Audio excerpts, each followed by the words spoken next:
lagi ke bidang pendidikan. Beliau mengatakan dalam bukunya, semakin kita investasi ke pendidikan dan pelatihan, maka tingkat pendapatan individu akan naik.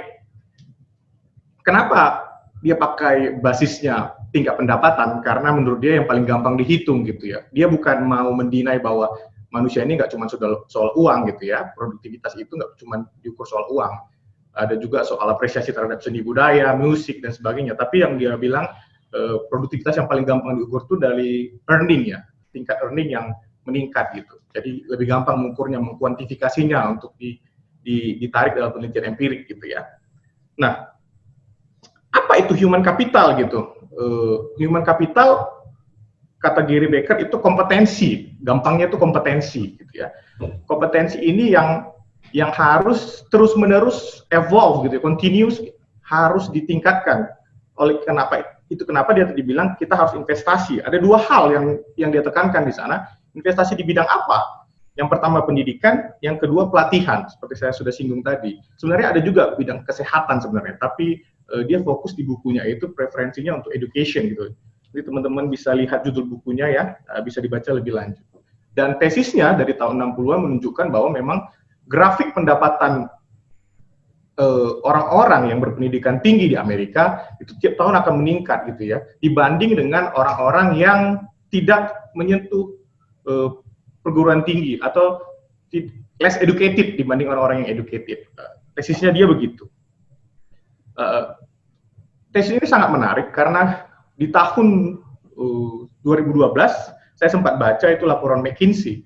McKinsey ini salah satu lembaga konsultan terkenal ya, teman-teman bisa cek nanti di reportnya tahun 2000. Dia bilang gini, Indonesia itu punya potensi ekonomi yang sangat besar, bahkan dia prediksi di 2045 nanti sesuai pemerintah juga kita masuk nomor 4 terbesar di dunia ya untuk outlook ekonomi gitu ya, GDP gitu ya. Sekarang kita di nomor 16 gitu. Dan dia bilang tapi kita punya kendala untuk mencapai ke sana, yaitu masih rendahnya kapasitas atau kemampuan sumber daya manusia kita. Itu di tahun 2012 dia ngomong gitu ya. Dan saya cek kemarin di versi World Bank di Human Capital Index untuk Indonesia di tahun 2019, setelah dari 12 ke 2019 ada 7 tahun, ternyata memang ramalan McKinsey itu terbukti gitu ya, atau mendapatkan pembenarannya paling tidak secara statistik gitu ya, terlepas kontroversi bagaimana kita menghitungnya gitu. Berdasarkan Human Capital Index, Indonesia itu berada di posisi yang cukup menyedihkan, di posisi 87 dari total 157 negara yang disurvei oleh Bank Dunia. Dan skornya adalah 0,53, dari paling tinggi sebenarnya 0,55 untuk indeks. Nah, artinya apa? Dari 0,53 ini hanya 53% saja dari usia total angkatan kerja produktif yang akan nanti bisa berproduksi secara produktif, maksudnya hanya 53% saja dari total angkatan kerja gitu. Ini sangat kecil gitu ya, mengingat jumlah penduduk kita tuh cukup besar. Kita nomor 4 terbesar di dunia untuk total jumlah penduduk, ada 296 juta. Dan kalau hanya 53% saja yang produktif, rasanya akan sulit ya menopang pertumbuhan ekonomi. Apalagi di 2040 mengharapkan kita GDP di 4 besar dunia gitu. Nah, kalau kita teliti, kenapa sih Human Capital Index kita ini cukup rendah gitu ya? Salah satu mungkin yang bisa dipakai jadi parameter, mungkin secara kuantitas maupun kualitas bisa kita lihat pada universitas gitu ya. Ini contoh saja, contoh gampang, mungkin ada teman-teman akademisi. Sampai saat ini dari 4.600 perguruan tinggi kita, saya lihat datanya Dikti, ada 4.600 perguruan tinggi, tidak ada satupun dari universitas kita yang mampu menembus 100 besar dunia gitu ya. Terakhir itu mungkin UGM UI di 200-an gitu ya. Nggak ada satupun yang 100 besar dunia gitu. Untuk jumlah penduduk nomor 4 terbesar dunia, ini catatan penting sebenarnya. Dan nggak heran kenapa kita indeks human capitalnya ada di posisi 80-an tadi. Itu untuk peringkat universitas gitu. Di Asia mungkin kita bisa masuk 100 besar Asia Tenggara tentu saja. Kita cukup tinggi, tapi dalam kapasitas dunia kita kecil gitu ya. Dan lebih mengagetkan lagi datanya sebenarnya, dari 296 juta penduduk per 2019 versi BPS, sebenarnya hanya 8,79% saja total penduduk yang menempuh perguruan tinggi. Artinya jumlah sarjana kita itu cuma 8, sekian persen saja gitu. Jadi sangat kecil, sangat untuk negara sebesar ini masih kecil gitu ya dibanding dengan negara tetangga Singapura, Thailand dan Malaysia gitu. Untuk Human Capital Index saja kita berada di bawah Vietnam. Nggak usah dulu jauh-jauh ke Singapura ya. Vietnam saja itu di atas kita untuk Human Capital Index gitu. Untuk gelar master Indonesia hanya 0,5% saja dari total penduduk di tahun 2016. Menunjukkan memang kenapa kita berada di posisi itu. Kalau kita lebih telisik lebih jauh lagi dari sektor pendidikan, kalau saya lihat data Dikti lagi saya pakai data Dikti biar nggak kontroversi ya. Di data baca ya, literasi ya. Literasinya Dikti tahun 2019 dia keluarin dari total 34 provinsi di kita, 24 provinsi kita itu literasinya sangat rendah.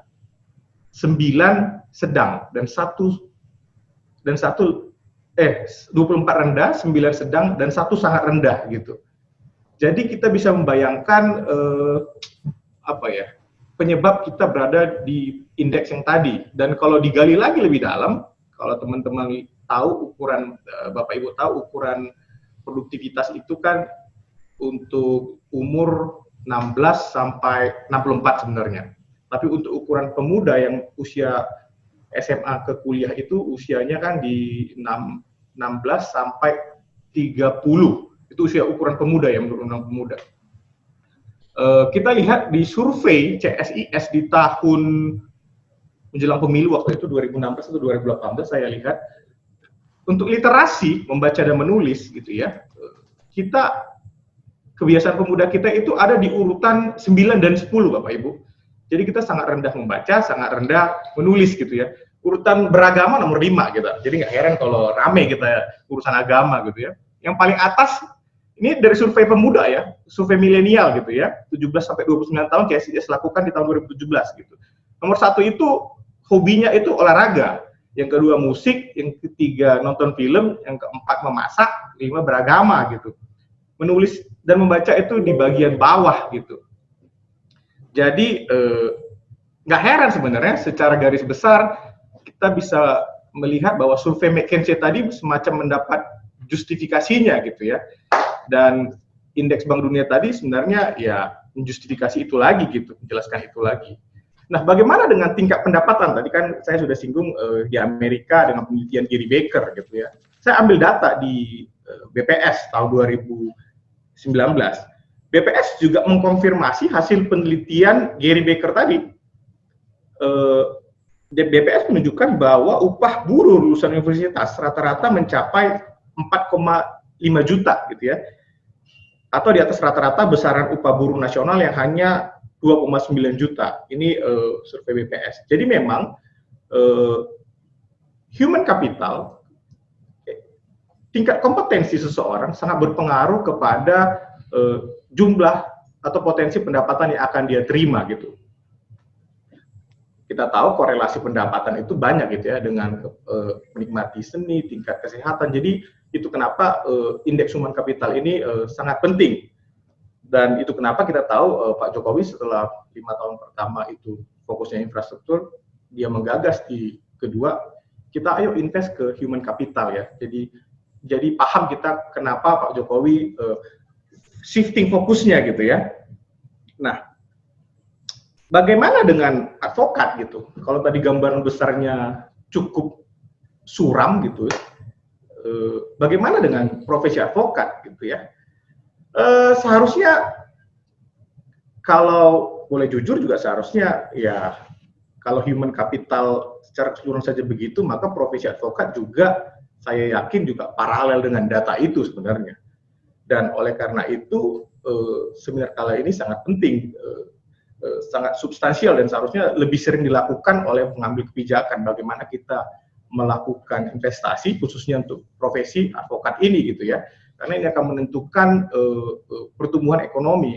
Ini berpengaruh ke pertumbuhan bisnis gitu ya. Semakin terdidik seorang lawyer sebenarnya berpengaruh kepada eh, apa ya bisnis, karena kan sampai syarat kapitalisme itu kan ada dua sebenarnya ya, rule of law dan satu lagi property right gitu ya. Dan rule of law kan kita ada di dalamnya, advokat. Semakin baik sebenarnya advokat, maka akan sebaik akan menunjang pertumbuhan ekonomi yang diharapkan pemerintah di 2045 gitu ya. Di Indonesia emas tuh kalau zaman PSBY bilangnya, kita akan mencapai puncak produktivitas gitu ya. Karena jumlah total angkatan kerja yang produktif akan sangat besar di 2045, itu puncaknya. Itu posisi sangat menentukan untuk kita gitu. Tapi sebelum kita berbicara soal advokat, kita perlu tahu dulu gitu ya, sebelum kita tarik investasi apa sih yang harus kita lakukan ke profesi advokat ini gitu ya, karena pembahasannya adalah peran penting peningkatan sumber daya advokat. Advokat itu kan secara normatif gitu ya, memang orang yang memberikan jasa. Tapi sisi yang lain sebenarnya dia juga berada dalam ekonomi, dalam ekosistem ekonomi bisnis gitu. Jadi dia punya dua sisi yang kayak seperti mata uang kalau menurut saya. Satu sisi profesional, intinya adalah pengabdian juga di dalamnya selain kompetensi. Sisi lain juga adalah dia ini pebisnis gitu ya, karena dia harus generate income. Negara nggak kasih APBN, beda seperti ASN misalnya ya, gaji bulanannya kan tenang aja gitu, kerja nggak kerja, makan kumpul nggak kumpul ada gajinya gitu. Kalau advokat kan kumpul nggak kumpul ya harus ada kliennya gitu untuk menghidupi dirinya gitu ya. Nah, kenapa kita harus melakukan investasi terhadap advokat? Tentu saja saya meminjam lagi tesis Gary Becker tadi, biar paling gampang untuk ya mendapatkan good earnings gitu ya. Saya rasa nggak ada yang pengen susah gitu ya, nggak ada yang pengen gajinya kecil gitu. Nah begitu juga dengan dunia advokat, kita perlu investasi untuk mendapatkan good earnings. Selain itu tentu saja ada reputation di situ, ada bisnis yang sustainable gitu ya, dan ada juga impact on society, atau artinya kita punya dampak terhadap masyarakat ya kan. Jadi kan nggak cuma sekedar cari uang saja. Kembali saya bilang tadi, advokat itu sisi satunya adalah profesional, yang dalamnya juga termasuk pengabdian. Di sisi satu lagi dia adalah pebisnis. Dengan demikian dia harus memikirkan juga cara generate income gitu ya. Kenapa? Atau masih optimis nggak sih kita? Atau kenapa sih perlu seorang advokat itu berinvestasi, melakukan investasi terhadap dirinya sendiri atau terhadap industri ini gitu ya? Masih potensial nggak sih?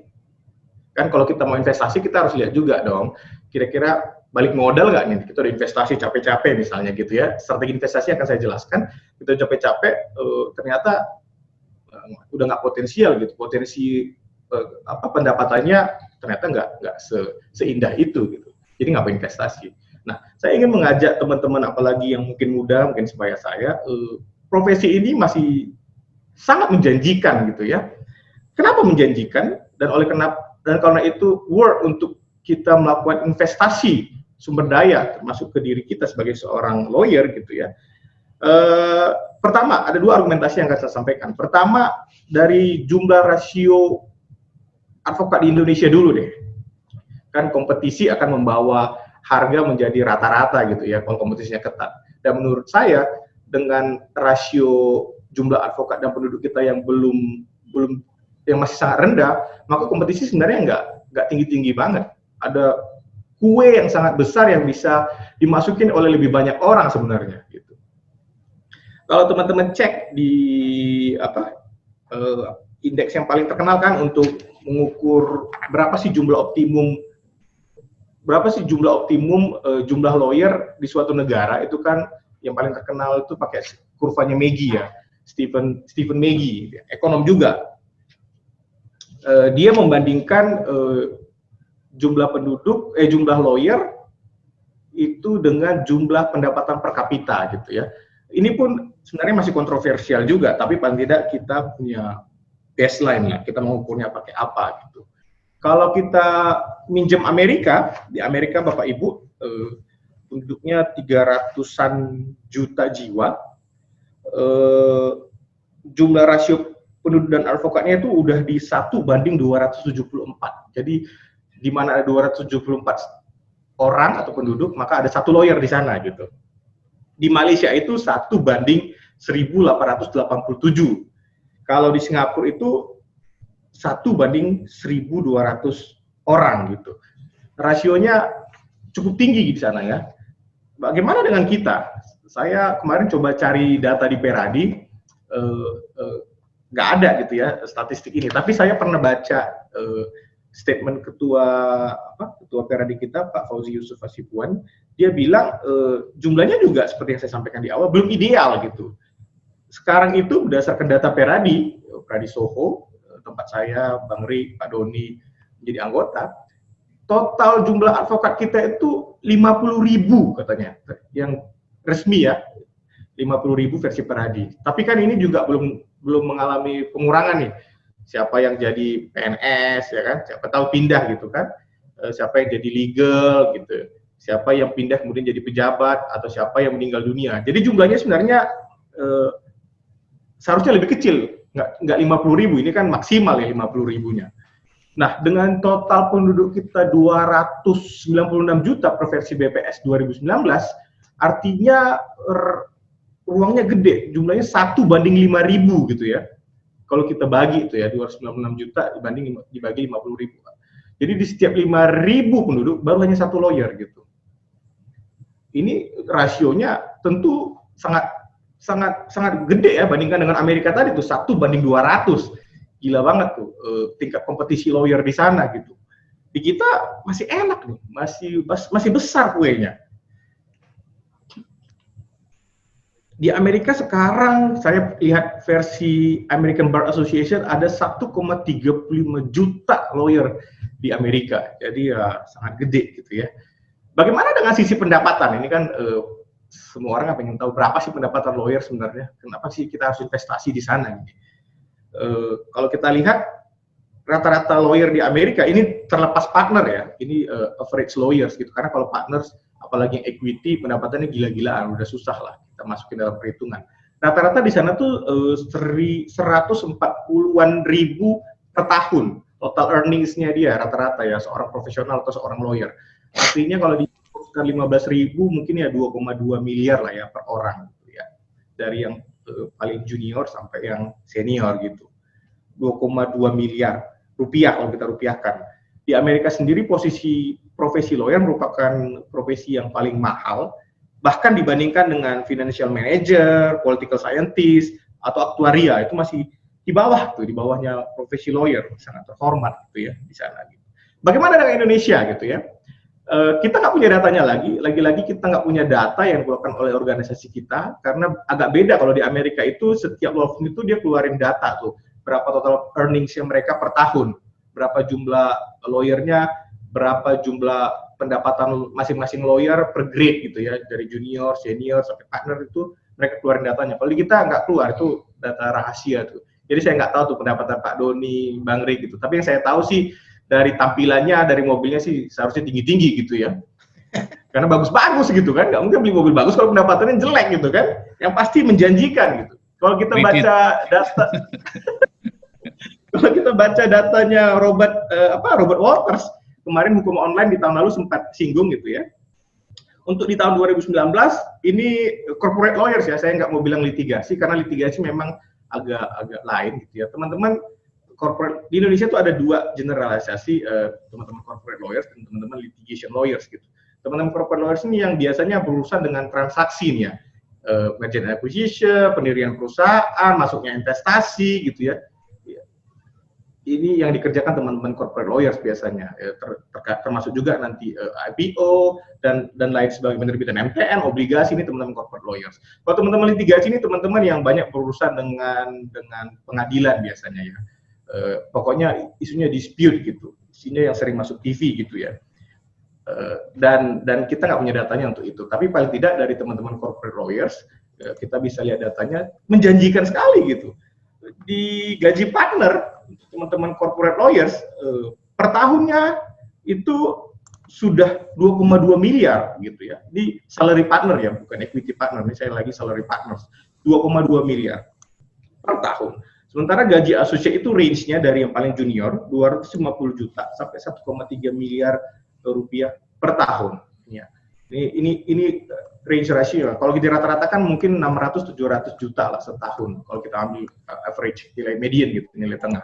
Tadi kalau nilai mediannya di US 2,2, di Indonesia masih sekitar 600 juta. Jadi ruang produktivitas kita tuh masih gede gitu. Dengan potensi ekonomi juga yang sangat menjanjikan. Teman-teman, kembali ke awal yang saya bilang tadi, kita tuh sekarang secara GDP berada di posisi 16 besar gitu ya.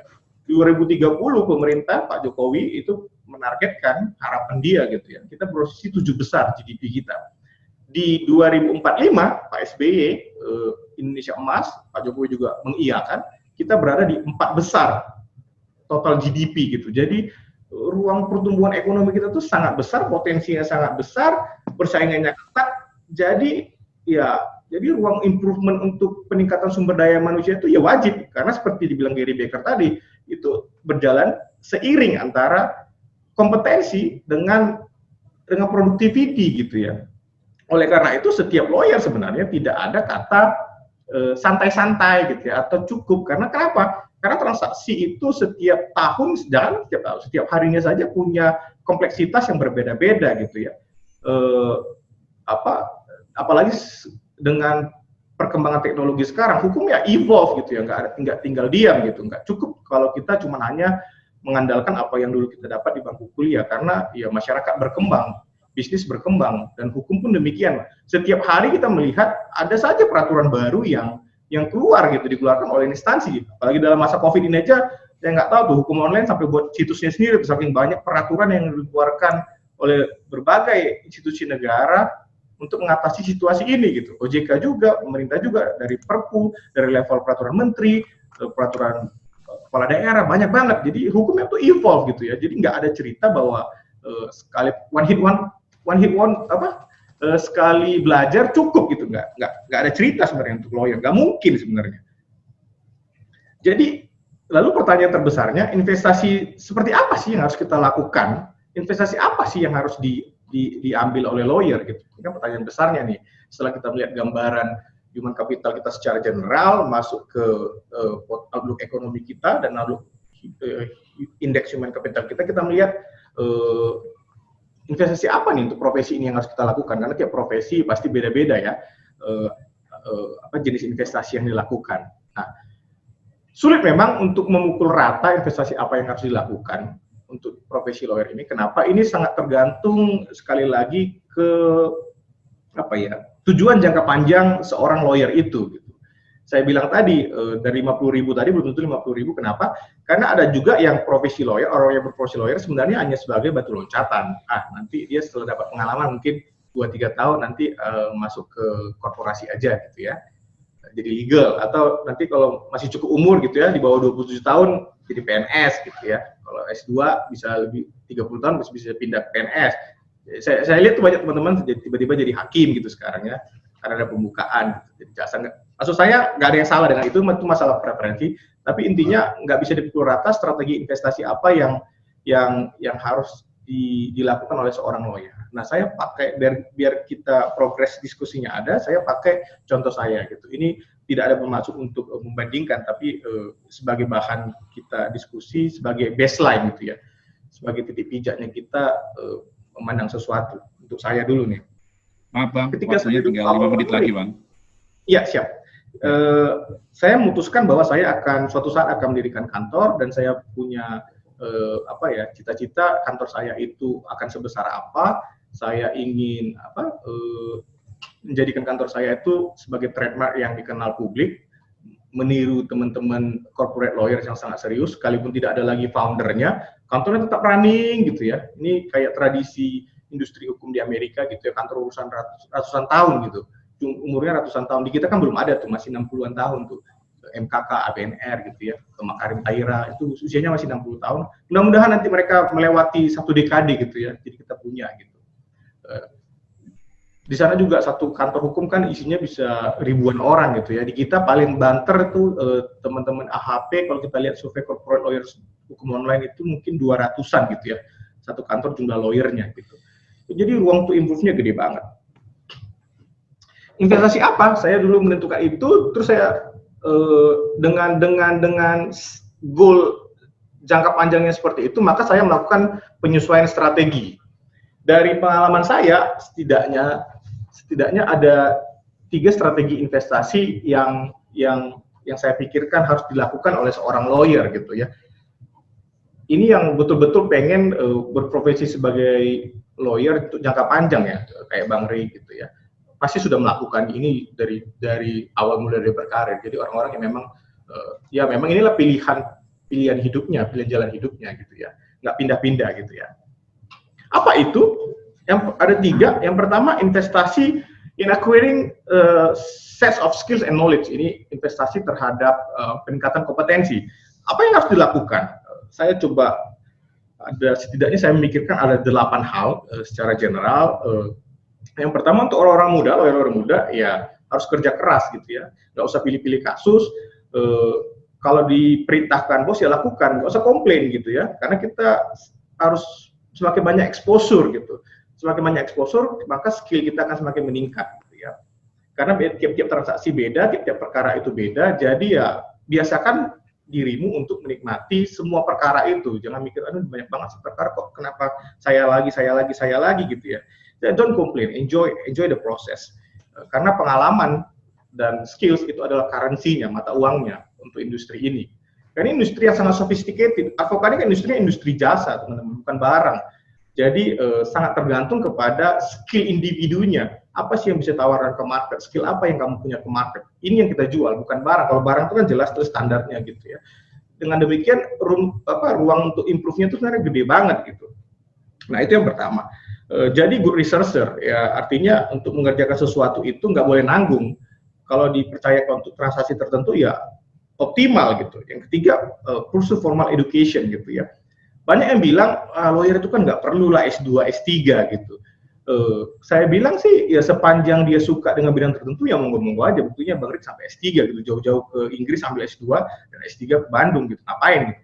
Saya melihat ya education itu penting karena kalau orang bilang kan teori gitu. Padahal profesi hukum sangat berkaitan dengan teori gitu. Karena nggak ada transaksi tanpa ada dasar teori, nggak mungkin. Jadi semakin dalam penguasaan teori, semakin matang kompetensi ilmu, maka potensi knowledge akan semakin besar. Mungkin yang lain spesifik ilmu itu training, gitu. Training juga harus lah ya. Bahkan di webinar ini kita bikin training juga gitu. Ada spesifik, kalau Gary Becker tuh beda karena ada 3 training, on job training, general training, specific training gitu ya. Specific training mungkin yang kayak saya gitu ya. Saya ambil pendidikan kurator kayak Pak Doni, dia juga seorang konsultan pajak, dia juga kurator, kayak Bang Rik juga dia punya spesialisasi banyak pelatihan asuransi, teman-teman bisa lihat gelarnya yang panjang itu ya kan, menjelaskan itu kan bentuk dari kompetensi. Yang lain ya membaca buku sebanyak mungkin, literatur gitu ya, perfecting your writing skill. Saya melihat banyak teman-teman lawyer itu nggak bisa menulis gitu ya. Jadi legal opinionnya panjang-panjang, banyak kalimat yang bertingkat yang nggak perlu, paragraf nggak efisien, menuangkan pikirannya susah gitu ya. Gimana ngasih advice yang baik gitu, menuangkan pikiran yang biasa aja susah gitu, apalagi menulis legal opinion yang baik gitu. Jadi kita perlu harus tiap hari belajar gitu, pick your mentor gitu. Solusi investasi strategi lain itu pick your mentor. Kalau saya tuh punya mentor seperti Bang Rik gitu ya. Orangnya saya tahu dari dulu sangat serius, rajin menulis gitu ya, jadi pembicara di mana-mana. Ini mentor, walaupun saya jauh tapi saya mengikuti beliau ini, mentor from afar gitu dia tuh. Jadi saya look up to gitu. Pak Doni saya tahu walaupun dia di Surabaya, tapi saya sering nih ajak Pak Doni untuk ngisi materi dong Pak Don. Sebenarnya saya mau serap ilmunya juga nih, mau curi ilmunya gitu ya. Lihat aja gelarnya panjang banget gitu kan. Jadi ini mentor-mentor saya nih, mereka berdua ini. Boni juga sebenarnya, karena salah satu kantor terbesar di Jakarta dengan usia yang sangat muda itu Boni Guido, salah satu pembicara kita. Itu dari sisi investment in acquiring sets of skill and knowledge gitu ya. Yang kedua, investasi yang perlu lakukan itu business development. Purpose-nya adalah get a business gitu. Seperti saya bilang tadi, dia 2 mata uang ya kan, dua sisi mata uang gitu. Satu profesional, satu bisnis. Kalau kita memang pengen terus di sini ya kita harus mengembangkan marketnya gitu. Kalau nggak siapa yang, walaupun kita canggih nih, pinter, terus nggak ada yang make kan, nggak ada pendapatan, terus ribut di rumah gitu kan, bercanda gitu. Nah, apa yang harus kita lakukan ya? Be an active lawyer. Kalau kita orang muda ya be an active. Kalau kamu jadi associate di kantor, be an active gitu. Jadi lawyer yang siap kerja, minta terus. Saya pengalaman dari dulu masih kerja ngikut orang, apapun belum masih potensi nih, saya sudah bikin riset memonya, saya udah kirim ke bos gitu ya. Masih ngobrol-ngobrol awal aja nih, saya udah aktif diskusi gitu. Jadi kalau diajak meeting ya tentu saya gitu kan, karena saya semangat gitu. Nah, yang lain tuh bisa dilakukan, misalnya learn how to communicate, mungkin bisa ikut public training skills, karena banyak lawyer yang menyampaikan sesuatu nggak bisa gitu ya. Ketiga ya aktif di organisasi, kayak Bang Rik, Pak moderator kita Pak Doni juga begitu, saya juga mengirim langkahnya, aktif di organisasi profesi, organisasi bisnis gitu ya. Yang ketiga ya good looking lah, nggak harus artian mahal, tapi ya harus rapi, karena kan kita mau undang orang tertarik dengan diri kita gitu. Being speaker in training atau legal training, ya kan kita harus menjual diri kita bahwa kita kompeten, maka salah satu justifikasinya adalah kita dipakai sebagai trainer gitu ya, memberikan sharing gitu. Atau cari ikut award gitu ya. Award di lawyer ini kan banyak nih, ada macam-macam award gitu ya. Coba ikut jadi nomini, nggak apa-apa jadi peserta biasa dulu. Ini kan ada ruang untuk improvement gitu. Jadi kita jadikan target, misalnya 2018 belum dapat best lawyer, best transaction gitu. Kita terus tiap tahun ikut gitu ya. Semakin hari semakin baik gitu ya. Dan pasti lakukan pro bono gitu ya. Pro bono is a must kalau sebagai lawyer, karena sisi pengabdian itu jangan dilupakan juga. Dan yang ketiga, strategi yang ketiga adalah responsive to client. Purpose-nya jelas untuk keep the business grow and sustain gitu ya. Karena kita pengen jangka panjang. Saya juga pengen kayak Bang Rik gitu, di usia yang sangat senior semakin laku, semakin semua orang mencari dia gitu ya. Sebut namanya saja udah tahu billnya berapa gitu. Nggak kayak saya capek-capek presentasi belum tentu juga billnya banyak sebanyak Bang Rik, dia cuma diem aja gitu kan. Billnya udah mahal gitu. Orang udah yakin ini Bang Rik mahal gitu. Nah, apa yang harus dilakukan? Banyak juga get them update gitu ya. Klien harus selalu diupdate, jangan pernah menjanjikan hasil sesuai dengan kode etik kita gitu. Kita hanya menjanjikan best effort, ya socialize with client gitu ya. Fokus dengan kebutuhan klien, berikan mereka harga yang affordable gitu ya. Nggak harus mahal murah itu kan relatif ya, tergantung klien. Jadi know your client gitu. Dan yang paling kecil kalau mungkin gitu ya, lebih intim dengan klien, mungkin ngingetin dia ulang tahun, ngingetin ucapin selamat, mungkin hari raya kemarin kirim parcel dan segala macamnya begitu. Mungkin itu dari saya, nanti bisa kita lanjutkan sesi diskusi. Saya yakin Bang Ri juga akan nambahkan. Terima kasih. Baik, terima kasih Bang Bobi atas presentasinya. Kita kembali lagi ke Bang Boni. Bang Boni bisa dengar suara saya, Bang Boni? Bang Boni. Dengar nggak suara saya? Oke, Bang Boni, silakan nih mengomentari dulu nih Bang Bobi nih tadi ceritanya nih, dengar ya. Silakan Bang Boni. Mantap sekali. Ya, gimana? Thank you, bro. Nah, oke. Saya nggak ada bahan presentasi secara spesifik, tapi mungkin sharing aja ya modelnya. Karena mohon maaf sekali nih, kantor juga kita lagi agak-agak cukup hektik juga kemarin-kemarin. Nah, topik yang saya bawa ini kan terkait dengan persiapan pendirian kantor, visi misi, dan akan banyak berkaca juga dengan apa yang Bang Bobi sudah sebutkan tadi. Apa yang Bang Bobi sebutkan tadi persis sama dengan apa yang kita jalankan juga di kantor kita hingga saat ini. Sebagai background, kantor kita itu baru berdiri 4 tahun. Kita hitungannya masih muda lah kantor kita, very young firm.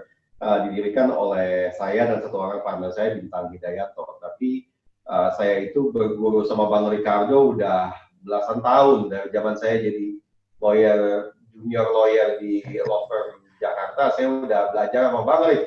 Apa-apa dikit-dikit tanya, Bang Rik, tanya dong, gitu loh. Tapi itu ya, saya belajar etika beracara, etika sebagai seorang lawyer, bagaimana kita menghadapi klien, bagaimana kita membawa diri kita sebagai seorang advokat di Indonesia dan di kancah internasional. Saya belajar banyak sekali dalam kantor. Dan inilah yang penting.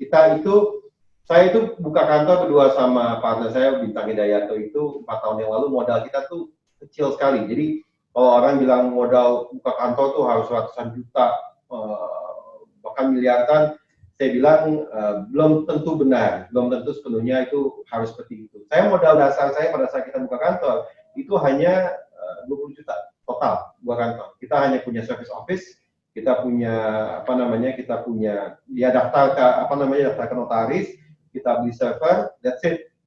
Tapi capital yang paling penting pada saat kita buka kantor itu adalah kepercayaan dari klien. Kepercayaan dari klien, integritas kita sebagai lawyer, dan kemudian kemampuan kita, skill kita juga sebagai advokat. Tadi saya rasa Bang Bobby Manalo sudah tepat sekali, dia katakan soal investment in human capital, di skill kita, baca buku yang banyak, tingkatkan kemampuan kita. Nah, ini akan sum up, akan menjadi value tersendiri pada saat kita berhadapan dengan klien, dan ini akan membangun suatu kepercayaan tersendiri. Terus kemudian bagaimana kita beretika, bagaimana kita menaati. Kalau kita minta, kalau klien memberikan kita deadline, kita tepati, gitu loh. Apa yang mungkin menurut pandangan umum, klien itu kan nggak 100%. Ini belakangan aja deh. Kita di dunia service, jadi di satu sisi kita harus mengimbangi antara kemauan klien yang aneh-aneh, tapi di sisi lain kita juga harus memberikan service yang sangat baik. Dalam arti kata, mungkin kadang-kadang klien datang ke kita belum tahu apa yang mereka mau. Nah, kita membantu mereka untuk memahami hal tersebut. Gitu. Nah, inilah yang tadi membantu build trust itu. Dan kita memang, kantor kita kebetulan banyak kliennya asing. Nah, klien asing ini very demanding dan very hard to deal with, particularly karena mereka itu sangat-sangat menjunjung kode etik, mereka sangat-sangat menjunjung profesi advokat itu, profesi nobile ini buat mereka tuh sangat-sangat di bawah tinggi sekali. Banyak hal-hal yang mungkin di kita lumrah, kayak tadi mungkin sempat pada nanya mengenai boleh nggak sih kita dealing sama hakim dan lain-lain, itu dikembalikan lagi kepada advokatnya dan konsekuensi hukumnya. Tapi kalau untuk dunia internasional itu is a big no-no, udah pasti nggak boleh. Begitu kita ketangkap, nama kita hancur, hilang semua. Nah, kembali lagi kepada proses pendirian tadi. Jadi memang kita diriin kantor modalnya sangat kecil, tapi kita bangun kantor ini dengan trust dari klien tadi. Kita mulai build, kita mungkin hampir setiap hari itu kita datengin klien, hampir setiap hari itu kita ketemu dengan orang, hampir setiap hari itu mungkin sebulan sekali, kadang-kadang kalau kita ada waktu kita terbang ke Singapura dengan duit kita yang seadanya, nginep di hotel yang juga seadanya juga di sana, terbangnya juga kelas yang seadanya juga, yang penting bisa nyampe ke sana, yang penting bisa ketemu orang, yang penting bisa dagang gitu. Karena pada akhirnya memang marketing ini yang cukup penting. Nah, itu proses pembelajaran yang cukup berat buat kita, tapi untuk memang pada saat itu saya juga banyak konsultasi dengan Bang Ricardo juga. Bang, ini gimana Bang? Bang, ini gitu gimana Bang? Nah, inilah yang sangat-sangat membantu saya juga. Berat, ditanya saya dari seorang lawyer yang terima gaji setiap bulan dari law firm lokal, terus kemudian harus benar-benar mengandalkan pembayaran fee. Gitu kan, biasanya kalau ini gaji tiap bulan udah fix nih, udah aman. Tapi kemudian saya harus ke kantor, saya harus nunggu klien bayar, sementara tagihan jalan terus. Nah, inilah pressure yang ada pada saat kita jalani itu. Tetapi setelah kita bisa melalui proses itu, seperti Bang Bobby bilang tadi, selama kita fokus, selama kita menginvestasikan pada profesi ini, rewardnya juga ada. Gitu. Nah, saat ini kantor kita, bersyukur juga kita sudah punya sekitar 30 lawyer lebih, ada 10 partner, kita juga secara internasional juga sudah mulai di recognize juga, kita punya banyak client list di di kancah internasional. Tapi itu dia, pada pendirian itu dan hingga saat ini hanya it's not even half the battle. Ini bukan prosesnya belum selesai. Kita masih harus untuk mengembangkan bisnis lagi, kita masih harus membangun sumber daya manusia kita lagi di dalam kantor, bagaimana kita regenerasi gitu. Saya mungkin belajar dari banyak kantor-kantor yang saya kerja sebelumnya, di mana regenerasi ini nggak jalan di suatu kantor, karena proses manajemennya juga berantakan, mungkin visi kantornya nggak selaras antara satu partner dengan partner lain. Nah, inilah yang mungkin tugas berat kita sebagai law firm muda yang baru berdiri 4 tahun untuk menentukan kita tuh jadi diri kita berapa tahun ke depan akan seperti apa. Dan mungkin ini juga proses pembelajaran yang dari kawan-kawan lain yang mau memulai harus melihat juga. Nah, kita itu apa namanya itu dari kita dalam marketing kita mulai dengan ketemu dengan orang terbang ke luar negeri, ketemu dengan orang di dalam negeri, nyari ketemu dengan teman-teman kita juga yang apa namanya notabene mungkin udah ada di perusahaan-perusahaan besar, mereka menjadi head of legal atau menjadi staff legal. Kita ketemu mereka, kita tanya ada nggak opportunity, apakah yang bisa kita bantu. Bahkan mungkin di awal-awal kita itu banyak memberikan advice gratis untuk mereka. Kenapa? Karena untuk menentukan posisi kita itu membuktikan diri, itu paling penting juga. Jadi pada saat kita buka itu kita nggak prioritas bahwa oh ini kita harus dapat duit besar, tapi kita bangun reputasi. Kita harus bangun reputasi dulu. Orang maka ada istilah tak kenal maka tak sayang, itu benar banget. Bagaimana kita bisa membuat orang mengetahui siapa kita? Bagaimana kita bisa membuat orang itu melihat kita itu sebagai suatu potential partner? Karena law firm itu bukan cuma sebagai oh jasa pakai udah kelar. Tapi klien itu melihat kita juga sebagai business partner mereka. Karena kenapa? Kita yang akan membantu mengawal. Nah, saya fokus kebetulan di corporate transactions. Kita banyak mengerjakan akuisisi, merger, terus kemudian sekarang sudah ada capital market juga, dan kemudian kita mengerjakan banyak transaksi-transaksi advisory. Kita yang membantu mengawal proses transaksi mereka, mulai dari tanda tangan kontrak, mulai negosiasi kontrak, penandatanganan kontrak, penjalanan kontrak. Nah, inilah jangka panjang hubungan, bukan suatu hubungan jangka pendek. Disinilah makanya saya kembalikan lagi bahwa kepercayaan itu penting, etika bisnis itu penting. Mungkin ada kesempatan di mana, wah counterpart ini saya kebetulan pernah ada kasus di mana counterpart datang ke saya, counterpart itu lawan negosiasi datang ke saya, gini deh, kamu saya traktir ini, tapi udah deh setujuin aja deh, bagian-bagian ini gampang kok. Nah ini integritas kita. Saya mengatakan pada saat itu mohon maaf tidak bisa. Kenapa? Karena saya itu di sini untuk membela, untuk menegosiasikan kepentingan klien saya. Kamu mau menawarkan saya apa? Terserah. Itu urusan kamu. Saya juga nggak akan ngomong lah, kita sama-sama advokat Indonesia. Saya juga menghargai kamu. Tapi untuk kamu meminta saya melakukan itu tidak bisa. Mungkin menarik. Misalnya ditawarkan, bos, fee-nya gede dari sebelah sana nih, kita bagi-bagi atau gimana. Tapi begitu kita terima itu dan kemudian klien tidak happy dengan kita, dampaknya akan lebih panjang. Kenapa? Reputasi, nama baik, nanti menyebar. Market corporate itu besar, tapi orangnya nggak akan jauh-jauh dari itu aja, dan berita seperti ini akan menyebar cepat. Wah, saya pakai si itu kemarin, tapi si itu kemarin saya nggak happy, ininya nggak benar, itunya tidak sesuai. Ini akan berdampak panjang pada reputasi kantor, reputasi kita sebagai advokat, dan kemudian itu akan berpengaruh juga pada penghasilan kita. Orang nggak akan mau pakai kita lagi. Dan kemudian di kancah internasional, begitu reputasi kita tercemar seperti itu, mereka juga akan cepat menyebar, dan pada akhirnya apa? Kita nggak akan dipakai lagi. Kita akan nggak dipakai lagi, ya penghasilan hilang juga. Nah, itulah standar-standar yang dari dia. Kita banyak kerja dengan perusahaan-perusahaan internasional, kita banyak kerja dengan law firm asing juga, dan bagaimana mereka menjunjung tinggi standar etika itu menjadi panutan yang cukup baik. Nah, saya awal belajar mengenai etika advokat ini sebenarnya dari Bang Ricardo juga. Dan Bang Ricardo saya harus katakan standarnya itu udah internasional paling tinggi. Dan ini yang membantu saya pada saat saya bertemu dengan asing, pada saat saya berjalan dengan asing, saya sudah familiar, saya sudah tahu maunya mereka apa.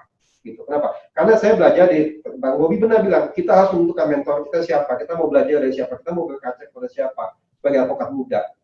Karena kenapa? Tanpa guiding light itu, tanpa acuan tadi itu, kita sebagai advokat muda akan mudah terpengaruh kiri, terpengaruh kanan. Orang bilang, oh begini aja, orang bilang, oh begitu aja. Susah. Kita harus berdiri tegak, dan kita harus punya satu arahan yang jelas. Kita mau menjadi seperti siapa? Kita mau menjadi advokat siapa? Kita mau menjadi advokat yang terkenal, kaya, tapi di kalangan klien mungkin terkenal tukang nipu, ya itu kan mungkin kayaknya sesaat, tapi jangka panjang mungkin belum tentu bisa bertahan. Gitu. Kita mau reputasi gini, kita mau duitnya saja, atau kita mau reputasi jangka panjang ya dan nama baik. Kalau saya pribadi, saya berkaca pada mentor saya mau reputasi nama baik. Itu arah saya, itu guiding light saya, bahwa sebagai lawyer, saya harus menjadi lawyer yang terkenal providing, memberikan jasa paling baik dengan etika paling baik dan klien happy. Karena klien yang bahagia, klien yang menghargai hasil jasa kita, itu juga memberikan gratifikasi tersendiri. Ada gratifikasi uang, ada gratifikasi psikologis. Gratifikasi psikologis pada saat klien datang pada saya, Pak, terima kasih banyak Pak, ini Bapak membantu saya sekali. Dan sebenarnya dengan gratifikasi psikologis ini, tadi Bang Bobi pernah bilang, ada word of mouth juga. Klien akan ngomong, wah, saya kemarin pakai si Boni ini nih, bagus nih mereka, pakai aja Pak, pakai saya sangat-sangat rekomendasikan mereka. Akhirnya apa? Dengan sendirinya klien itu pun akan bertambah. Nah itulah reputasi, itulah yang tidak bisa dinilai dengan uang, reputasi. Tapi begitu reputasi itu rusak, ya uang sebanyak-banyak uang kita punya akan hilang dengan sendirinya juga pada akhirnya. Nah inilah yang tadi saya bilang, kita ini yang menjadi guiding light kita, dan ini yang menjadi acuan pada saat kita kerja dengan law firm asing ini. Karena buat mereka reputasi itu penting, etika itu penting. Bagaimana kita membawa diri kita, bagaimana cara kita bagaimana cara kita mempresentasikan dan kemudian menjaga kepentingan dari klien, itu dia kata-kata kuncinya. Dan kemudian sebagai law firm yang memang punya dealing banyak dengan orang-orang asing, dengan ini bahasa Inggris itu penting sekali. Memang itu yang komunikasi lah bahasa Inggris. Tapi itu bukan penghalang. Itu sepanjang kita punya kemauan untuk belajar bahasa tersebut, bahasa Inggris itu bahasa yang mudah untuk dipelajari. Kemauan itu kita mulai dari situ. Saya punya tim, kita ada tim partner juga, kita yang anak rantau dari Medan juga, sampai ke sini bahasa Inggrisnya kurang, tapi mau belajar. Hingga saat ini sudah bisa berhadapan langsung dengan klien, ngomong bahasa Inggris cukup lancar. Tapi kenapa? Karena dia punya kemauan. Kemauan inilah yang penting. Untuk belajar, untuk membaca tadi, seperti Bang Bobi bilang. Dan Pak Ricardo juga selalu berkata kepada saya, baca, belajar. Gitu. Karena dengan belajar itulah kita mengembangkan skill set kita. Karena apa? Sebagai jasa yang kita jual adalah kemampuan, skill kita. Kita nggak jual barang, kita jual diri kita. Diri kita apa yang melekat di diri kita? Kemampuan kita apa? Kemampuan untuk membuat legal opinion, kemampuan menulis tadi. Bang Bobi bilang benar. Banyak lawyer-lawyer yang besar-besar kadang-kadang kalau menulis itu terlalu bertele-tele. Sementara kadang-kadang belum tentu itu yang dimau oleh klien. Kemampuan menulis itu bukan cuma sekedar menulisnya, tapi juga memahami kenapa kita menulis dan untuk siapa kita tulis audiensnya dan apa yang diinginkan oleh penerima tulisan kita tersebut. Nah inilah skill-skill yang memang harus diasah lebih lanjut. Dan kemudian yang kedua baru bahasanya. Kalau memang klien Indonesia, ya bahasa Indonesia. Kalau klien Inggris, ya bahasa Inggris. Memang saya ada perkembangan di mana banyak klien-klien juga dari Jepang, dari Mandarin, ya kita mesti siap juga dengan bahasa-bahasa tersebut untuk belajar. Ada proses tambahan lagi. Tapi pada intinya lebih ke arah kemauan kita untuk belajar, open-mindedness kita, kemampuan kita untuk membuka pikiran kita untuk hal-hal baru. Itu akan memberikan kita opportunity untuk mengembangkan diri kita dan pada akhirnya itu ya, menginvestasikan diri kita di proses ini dan akan memberikan kita ya apa yang kita mau ya. Pada akhirnya saya juga akan terbuka, saya sebagai lawyer juga pasti pengen seperti Bang Ricardo, mobilnya banyak, bagus-bagus gitu. Cuma ya itu suatu proses yang dimana seperti Bang Bobi bilang, kita nggak serta-merta langsung sampai ke sana, tapi ada perjuangannya. Ya kita mesti, saya bilang, saya bilang, saya pertama kali buka kantor, kita mesti terbang ke Singapura, saya mesti ngais-ngais minjem sama orang, teman-teman juga, yang penting ada. Tapi pada saat kita bisa terbang ke sana, pada saat kita ketemu dengan potensial klien di sana, setidaknya kita bisa bawa pulang sesuatu, ada kerjaan yang kita bisa dapatkan di sana. Tapi tentunya sebelum kita terbang ke sana, kita juga mempersiapkan diri kita. Kita tahu dulu kepada siapa kita akan menjual produk ini, bagaimana kita akan menjual produk ini, bagaimana kita akan mengidentifikasikan diri kita di mata mereka. Sebagai apa? Jadi kita datang ke mereka, oh saya lawyer, sapu jagat, semua bisa. Mereka belum tentu mereka akan percaya. Kamu kamu apa? Saya lawyer corporate. Kamu corporate apa? Merger akuisisi. Saya waktu itu adalah corporate di bidang oil and gas. Nah, kita memang punya spesifik target market sendiri. Nah, inilah, dan kita pada saat terbang sana, kita sudah bikin planning. Oh, saya mau ketemu sini, saya mau ketemu sini, saya mau ketemu sini, ini bidangnya ini, bidangnya ini, saya dapat koneksi dari sini. Nah, ini membantu kita untuk memetakan tadi untuk pengembangan kantor, dan ini cukup penting juga. Nah, kemudian itu tadi di awal-awal, setelah kita mulai berkembang, kantor kita mulai banyak, dan juga kita juga mulai banyak, lawyer kita juga mulai bertambah. Nah, buat kita penambahan lawyer ini juga berarti pembelajaran di mana kita harus memulai proses regenerasi, di mana kita mengeducate lawyer kita di dalam, di mana kita mengeducate orang-orang kita. Education ini dalam konteks bukan hanya oh kamu kerjain memo mengenai ini, kamu kerjain memo mengenai itu, tapi juga memberikan mereka arahan bahwa, dan arahan ini dalam bentuk mentoring. Saya selalu punya prinsip pay it forward. Saya dimentor oleh, yang saya mengulang ini berkali-kali, tapi saya benar-benar berterima kasih sama Ricardo, karena apapun yang saya pegang saat ini, saya rasa saya berjasa sama Ricardo itu besar sekali di sini. Again, I'm sounding like a broken record, I'm sorry, tapi I'm just expressing, saya hanya menyampaikan apa yang saya rasa benar. Gitu. Nah, saya selalu bilang pay it forward. Saya belajar banyak dari Bang Ricardo, dan saya mau menurunkan apa yang saya pelajari ke tim-tim saya. Kenapa? Karena saya mau lawyer-lawyer muda ini yang di bawah saya nantinya bisa menggantikan saya pada saat, ya mungkin umur 50 saya mau pensiun, mau buka jasa apa atau mau ngapain, itu udah hal yang lain lah. Tapi intinya adalah mengembangkan lawyer-lawyer muda baru yang mempunyai kemampuan internasional. Karena Indonesia, tadi Bang Bobby tepat sekali mengatakan bahwa kita itu punya bakat banyak. Menjadi anak daerah bukan berarti kita kualitasnya kalah dengan anak kota. Sama dengan kita orang Indonesia bukan berarti kualitas kita kalah dengan bule, orang asing, orang kulit putih. Kenapa? Saya transaksi sama mereka kok. Orang kulit putih itu nggak semuanya pintar. Orang kulit putih itu nggak semuanya jago. Mereka jago kenapa? Karena bahasa. Mereka tuh pintar bahasa mereka lebih ngerti bahasa Inggris daripada kita awal. Tapi kok kita mau belajar bahasa mereka, sebenarnya kita bisa lebih jauh lebih pintar daripada mereka. Tapi itu dia kemauan dan willingness kita untuk belajar. Nah, inilah yang saya mau turunkan, dan kita semua sebagai advokat juga punya kewajiban untuk menurunkan kepada generasi-generasi berikutnya, advokat-advokat muda, untuk bisa belajar, untuk bisa tahu bahwa mau kita itu sebagai dari daerah, dari Palembang, dari Banjarmasin, dari Medan, dari manapun itu, kita semua punya kemampuan yang sama. Hanya saja kesempatan mungkin itu dia, kesempatannya aja yang berbeda. Tadi Bang Bobby benar sekali bilang bahwa secara metafisis itu ada faktor luck juga terkadang yang ada di situ. Itu saya harus akui, faktor luck tidak memang ada. Tapi tidak hanya faktor luck aja, tapi juga faktor, kita bahasa Inggris itu adalah perseverance. Perseverance itu adalah kemampuan untuk berjuang terus. Saya selalu punya kita selalu bilang kecoa itu hewan yang jelek, kotor, jorok. Tapi satu hal yang kita belajar dari kecoa adalah mereka tuh susah mati. Mau diinjak, dibaygon, mau diapain pun mereka tetap terbang dan jalan. Nah, itu mentalitas yang harus kita punya, mentalitas kecoa.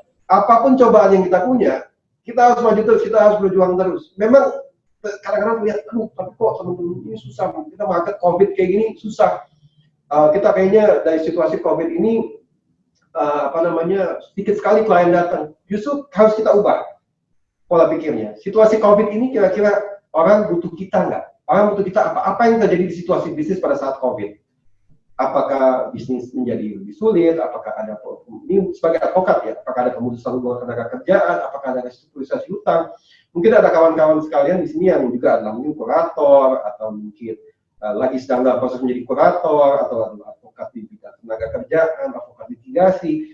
Sebenarnya COVID ini membuka pintu cukup besar bagi kita advokat untuk menggerak market. Kenapa? Karena pasti akan ada sengketa hukum. Saya mungkin lihat Bang Bobby tadi memberikan gambaran yang lebih detail dan ada research yang lebih mendalam. Kalau saya hanya melihat secara sederhana, di tahun 97 pada saat terjadi krisis ekonomi, salah satu profesi yang paling sukses adalah advokat. Kenapa? Karena banyak orang yang datang dan membutuhkan jasa hukum. Sama seperti Aku lagi seminar. Sama seperti saat ini. Banyak juga atau banyak mungkin tidak separah 98 atau 97, tapi akan banyak bisnis-bisnis yang mengalami pukulan. Pada saat mereka mengalami pukulan, mereka datang kepada siapa? Advokat. Itulah kita. Disinilah tugas kita. Tapi sebagai advokat, kita mempersiapkan diri kita. Kita belajar, kita mengetahui. Ya mungkin sesekali dua kali kita bohong, maksudnya gini, kita jangan, ini prinsip yang Bang Ricardo terapkan pada saya dan saya selalu pegang teguh. Jangan pernah berbohong pada klien, jangan pernah mengatakan kamu bisa padahal kamu tidak bisa. Kamu pelajari dulu, kalau kamu masih tidak bisa, kamu mau jujur sama klien, ini bukan keahlian saya. Tapi kalau kamu memang butuh saya mau belajar bersama kamu. Setidaknya bicara itu. Kalau klien yang nggak mau ke kamu dan ke tempat lain, nggak apa-apa, bukan rezeki kamu. Tapi kalau memang ini kemampuan kamu sampaikan kepada klien, oh saya bisa.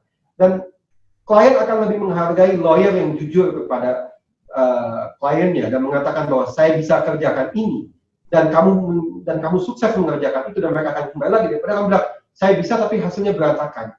Inilah yang tadi kembali lagi kan awal saya katakan lebih awal, reputasi. Nah, reputasi itu nilainya sangat-sangat itu semuanya kita lakukan ini semua itu reputasi. Kalau reputasi kita sudah hancur di market, kita mau dagang apapun udah sulit. Sebenarnya bukan hanya advokat, tapi juga di semua bisnis itu reputasi itu sangat penting. Maka ini saya katakan dari awal kita sebagai lawyer, kita mau jadi lawyer apa? Kalau kita mau cari duit cepat aja, ya nggak usah pedulikan reputasi. Kamu tipu-tipu aja, tapi ya tentunya ada batasan sampai di mana kamu bisa melakukan itu. Saya pernah waktu itu mungkin pernah nonton film mengenai Wall Street, yang pada saat Wall Street jatuh, ada quotations yang menarik dia bilang. Dia katakan, sebenarnya saya itu marah itu bukan karena orang itu suka menipu, atau karena menipu itu sesuatu yang lumrah, tapi karena orang itu tidak sadar bahwa menipu itu ada batasannya dan selalu dalam sejarah itu menipu itu gagal. Big Short kalau nggak salah filmnya, itu film yang bagus menurut saya lihat. Dan sama, kita mungkin bisa survive 1, 2, 3, 4 tahun dengan bohong-bohongin klien, tapi lama-lama akan kelihatan dengan sendirinya, akan terungkap juga, dan klien juga pada akhirnya akan sadar juga, dan itu dia kembali lagi reputasi kita akan ditinggalkan. Akhirnya kita bingung, kenapa ya orang ninggalin saya? Kamu menyatakan kamu bisa, tapi kamu tidak bisa. Sama tadi Bang Bobi bilang, kan tapi Bang kita nggak boleh mengatakan bahwa pasti menang. Kita tidak mengatakan pasti menang. Kita adalah advisor. Kita memberitahu mereka, kalau kamu melakukan A, B, C, D, E, resikonya adalah A, B, C, D, E. Resiko paling kecil adalah ini, tapi itu keputusan kamu untuk mengambil yang mana. Kita jangan pernah mengambil keputusan klien. Kita adalah advisor. Kita adalah orang kepercayaan klien. Itu yang harus kita camkan. Mereka itu datang ke kita, mereka bayar kita mahal karena mereka percaya sama kita. Waktunya 5 menit lagi, Bang. 5 menit lagi, Bang Boni. Ya. Aduh, sorry nih, saya kadang-kadang kalau ngobrol selalu bersemangat. Tapi kepercayaan dan reputasi inilah yang nilainya nggak panjang lah nilainya gitu. Kamu mau pada saat mungkin kamu sudah nggak ada di situ pun orang saya ingat dulu tuh lawyer siapa yang ini bagus sekali. Sama mungkin Bang Erik udah at some point mau relax, tapi orang akan kenal Bang Erik sebagai one of the best litigations lawyer yang kalau datang ke Bang Erik kita main lurus pasti dan bisa menang gitu. Itu saya kerja di law firm internasional sebelumnya, dan kita kalau ditanya litigasi pakai siapa nih, ini pasti selalu bilang, Bang Ricardo aja udah pasti. Karena saya kenal Bang Ricardo pun dari situ, karena partner saya dulu langsung pakai Bang Ricardo, dan saya nempel Bang Ricardo sudah. Tapi ya itu reputasi itu yang nilainya nggak, dan saya mengulang-ulang ini, tapi saya rasa ini penting dan saya membangun karir saya dari reputasi ini, sehingga saya harus tegaskan itu. Oke, segitu aja sih saya rasa, dan saya sudah kebanyakan ngomong juga. Baik, Bang Boni, terima kasih atas sharingnya, luar biasa. Sebagai advokat muda yang luar biasa menurut saya, ini didengar ada hampir 200 lebih advokat ini kelihatannya di Bang Boni. Ya, tadi kalau kita sudah mendengar apa yang disampaikan Bang Bobi dan Bang Boni, nah ini terakhir Bang Ricardo nih, sebelum nanti ada sesi tanya jawab Bang Ricardo. Silakan Bang Ricardo, kesempatannya untuk bisa memberikan sharing pengetahuan menjadi senior advokat di Jakarta ini dan juga di luar negeri nih Bang. Silakan Bang, terima kasih. Baik, Mas Doni dan seluruh teman-teman yang bergabung dalam diskusi webinar pada pagi hari ini ya. Saya sangat berterima kasih ikut untuk menjadi mitra diskusi hari ini, dan specifically saya berterima kasih kepada Mas Doni nih, karena beliau ini memang kalau untuk pendidikan memang nggak pernah berhenti beliau berpikir. Jadi selalu beliau ini berpikir bagaimana memberikan kesempatan pada banyak orang untuk mengetahui. Selalu begitu. Dari mulai Mas Doni ini saya kenal, sehingga ketika dia mengajak saya untuk join dalam diskusi hari ini, saya nggak punya jawaban lain selain kata ya, gitu. Karena memang diskusi ini akan memberi banyak masukan, bukan hanya pada seluruh peserta, tapi juga bagi saya dan semua kita. Saya suka sekali mendengar penjelasan dari Boni tadi, ya kan? Karena saya kenal Boni ini sekitar 10 tahun yang lalu di salah satu law firm yang sangat besar. Ketika saya kesempatan berbicara dengan beliau, saya melihat detail dari pengetahuannya sangat baik gitu ya. Sehingga saya ketika itu langsung memilih dia menjadi mitra bicara saya untuk penanganan perkara. Tidak hanya detail, dia juga mempunyai kemampuan yang cukup baik dalam berkomunikasi. Nggak hanya persoalan bahasa, tapi masalah kesabaran. Ya. Dan ketika saya menanganin perkara di Singapore Arbitration ketika itu, ada potensi perkara di sana. Saya juga Boni ini juga menjadi mitra saya, bicara saya, sehingga saya melihat bahwa andai Boni ini adalah saya punya keyakinan beliau akan bisa menghasilkan prestasi yang jauh lebih besar dari apa yang saya hasilkan sekarang.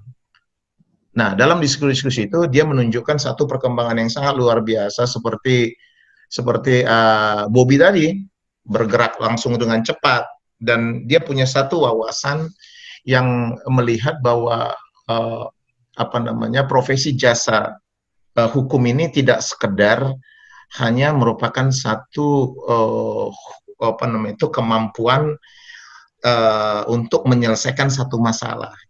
Nah, saya pikir ini yang membuat dua pembicara muda ini menjadi satu gambaran bahwa pelaku usaha Indonesia secara khusus pada bidang pemberian jasa advokat atau jasa hukum itu nggak kalah juga dengan pelaku usaha asing. Tapi poin kita sebenarnya bukanlah persoalan kalah dan menang, nggak di situ poinnya.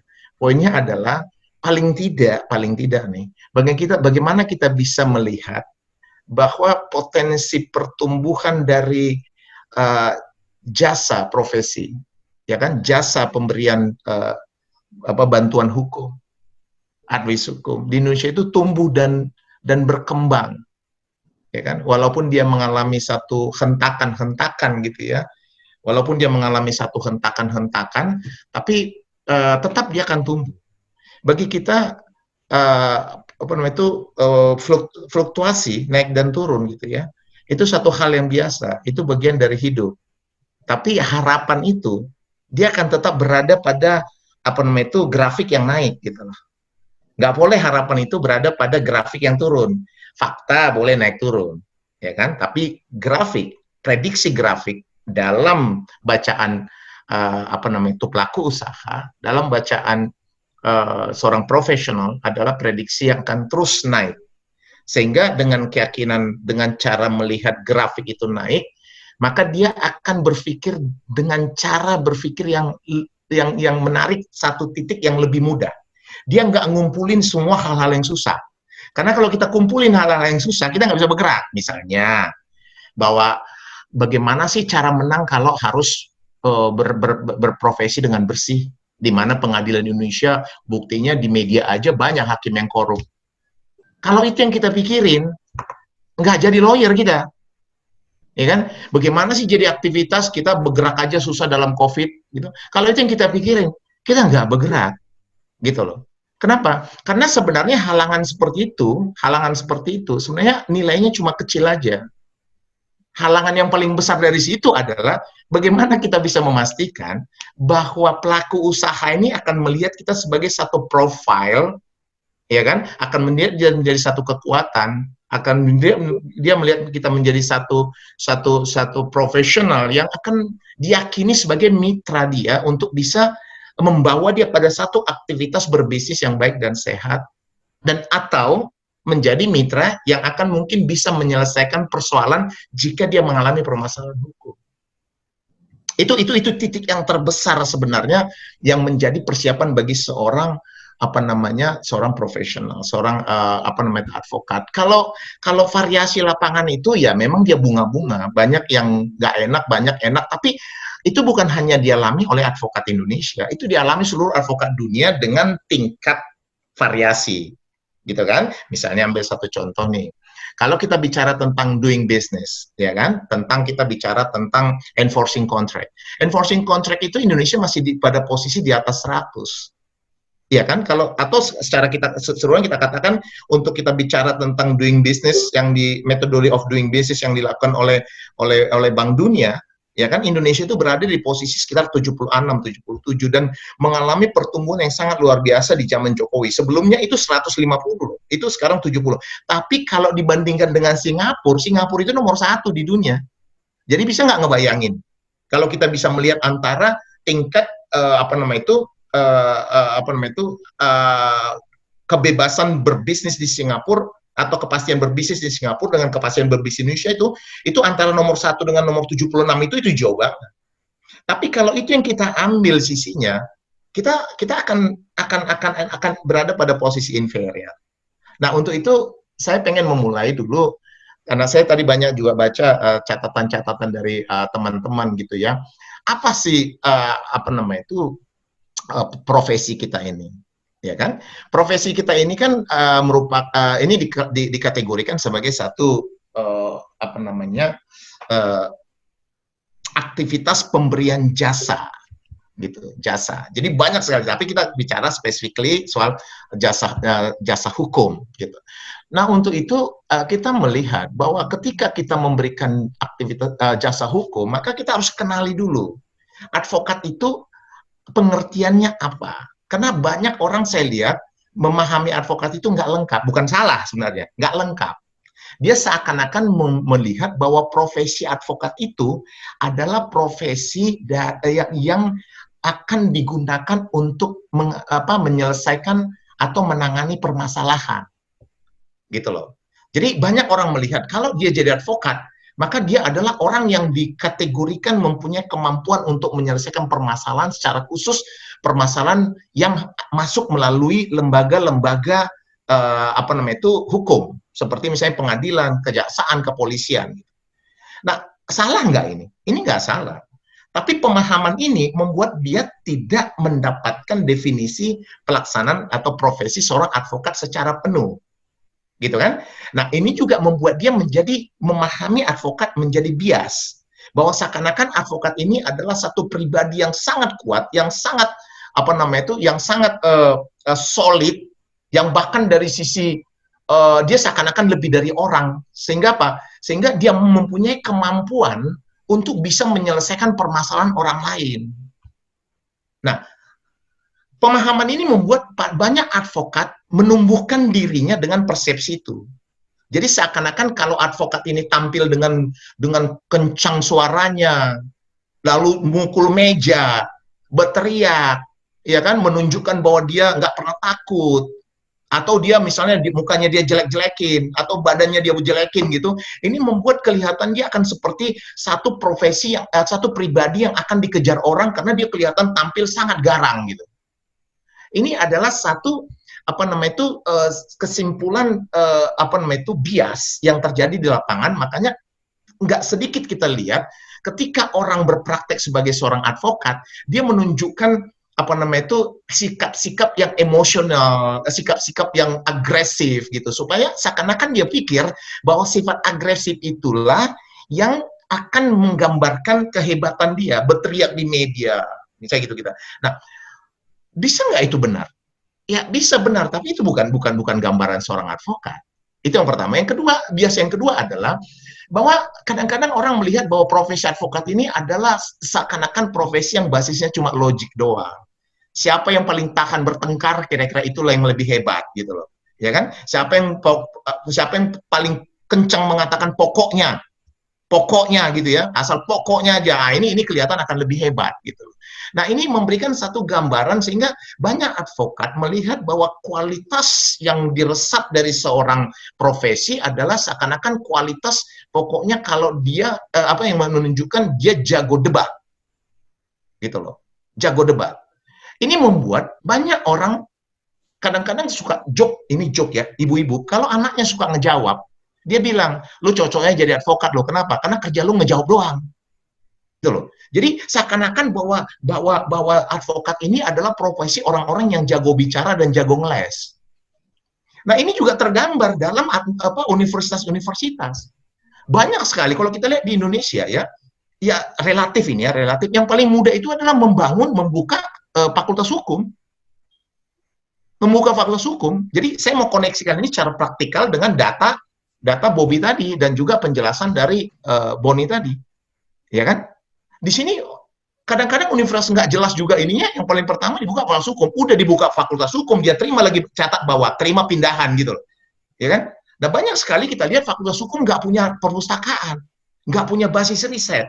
Lalu kita tanya, loh, fakultas hukum itu adalah satu pengembangan logika. Sepertinya kalau orang-orang sarjana hukum itu kalau dia udah pernah demo atau pernah itu berarti lebih hebat. Nah, gambaran ini sangat berbeda kalau kita lihat di luar, ya kan? Karena kebetulan saya juga pernah sekolah. Orang itu kalau dikatakan, what are you doing? Apa yang Anda kerjakan? Apa yang Anda lakukan? Profesi Anda apa? Dia bilang, I'm a law student. I'm doing law. Atau dia katakan, saya lawyer. Orang akan melihat, oh, orang nggak gini. Orang persepsi pertama orang itu nggak bilang begini. Ini orang kenceng. Nggak.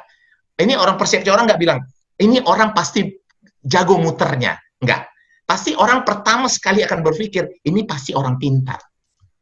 Gitu. Karena di dunia relatively, ketika orang berani memilih jurusan hukum dan kedokteran, itu biasanya adalah orang-orang yang lahir dari satu formalitas prestasi terbaik.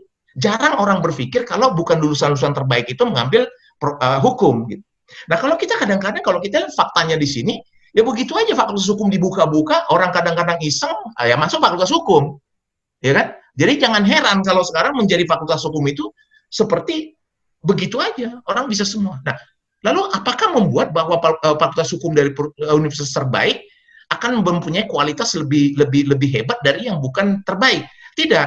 Yang saya katakan tadi adalah bias ini membangun satu cara berpikir, membangun satu mentalitas.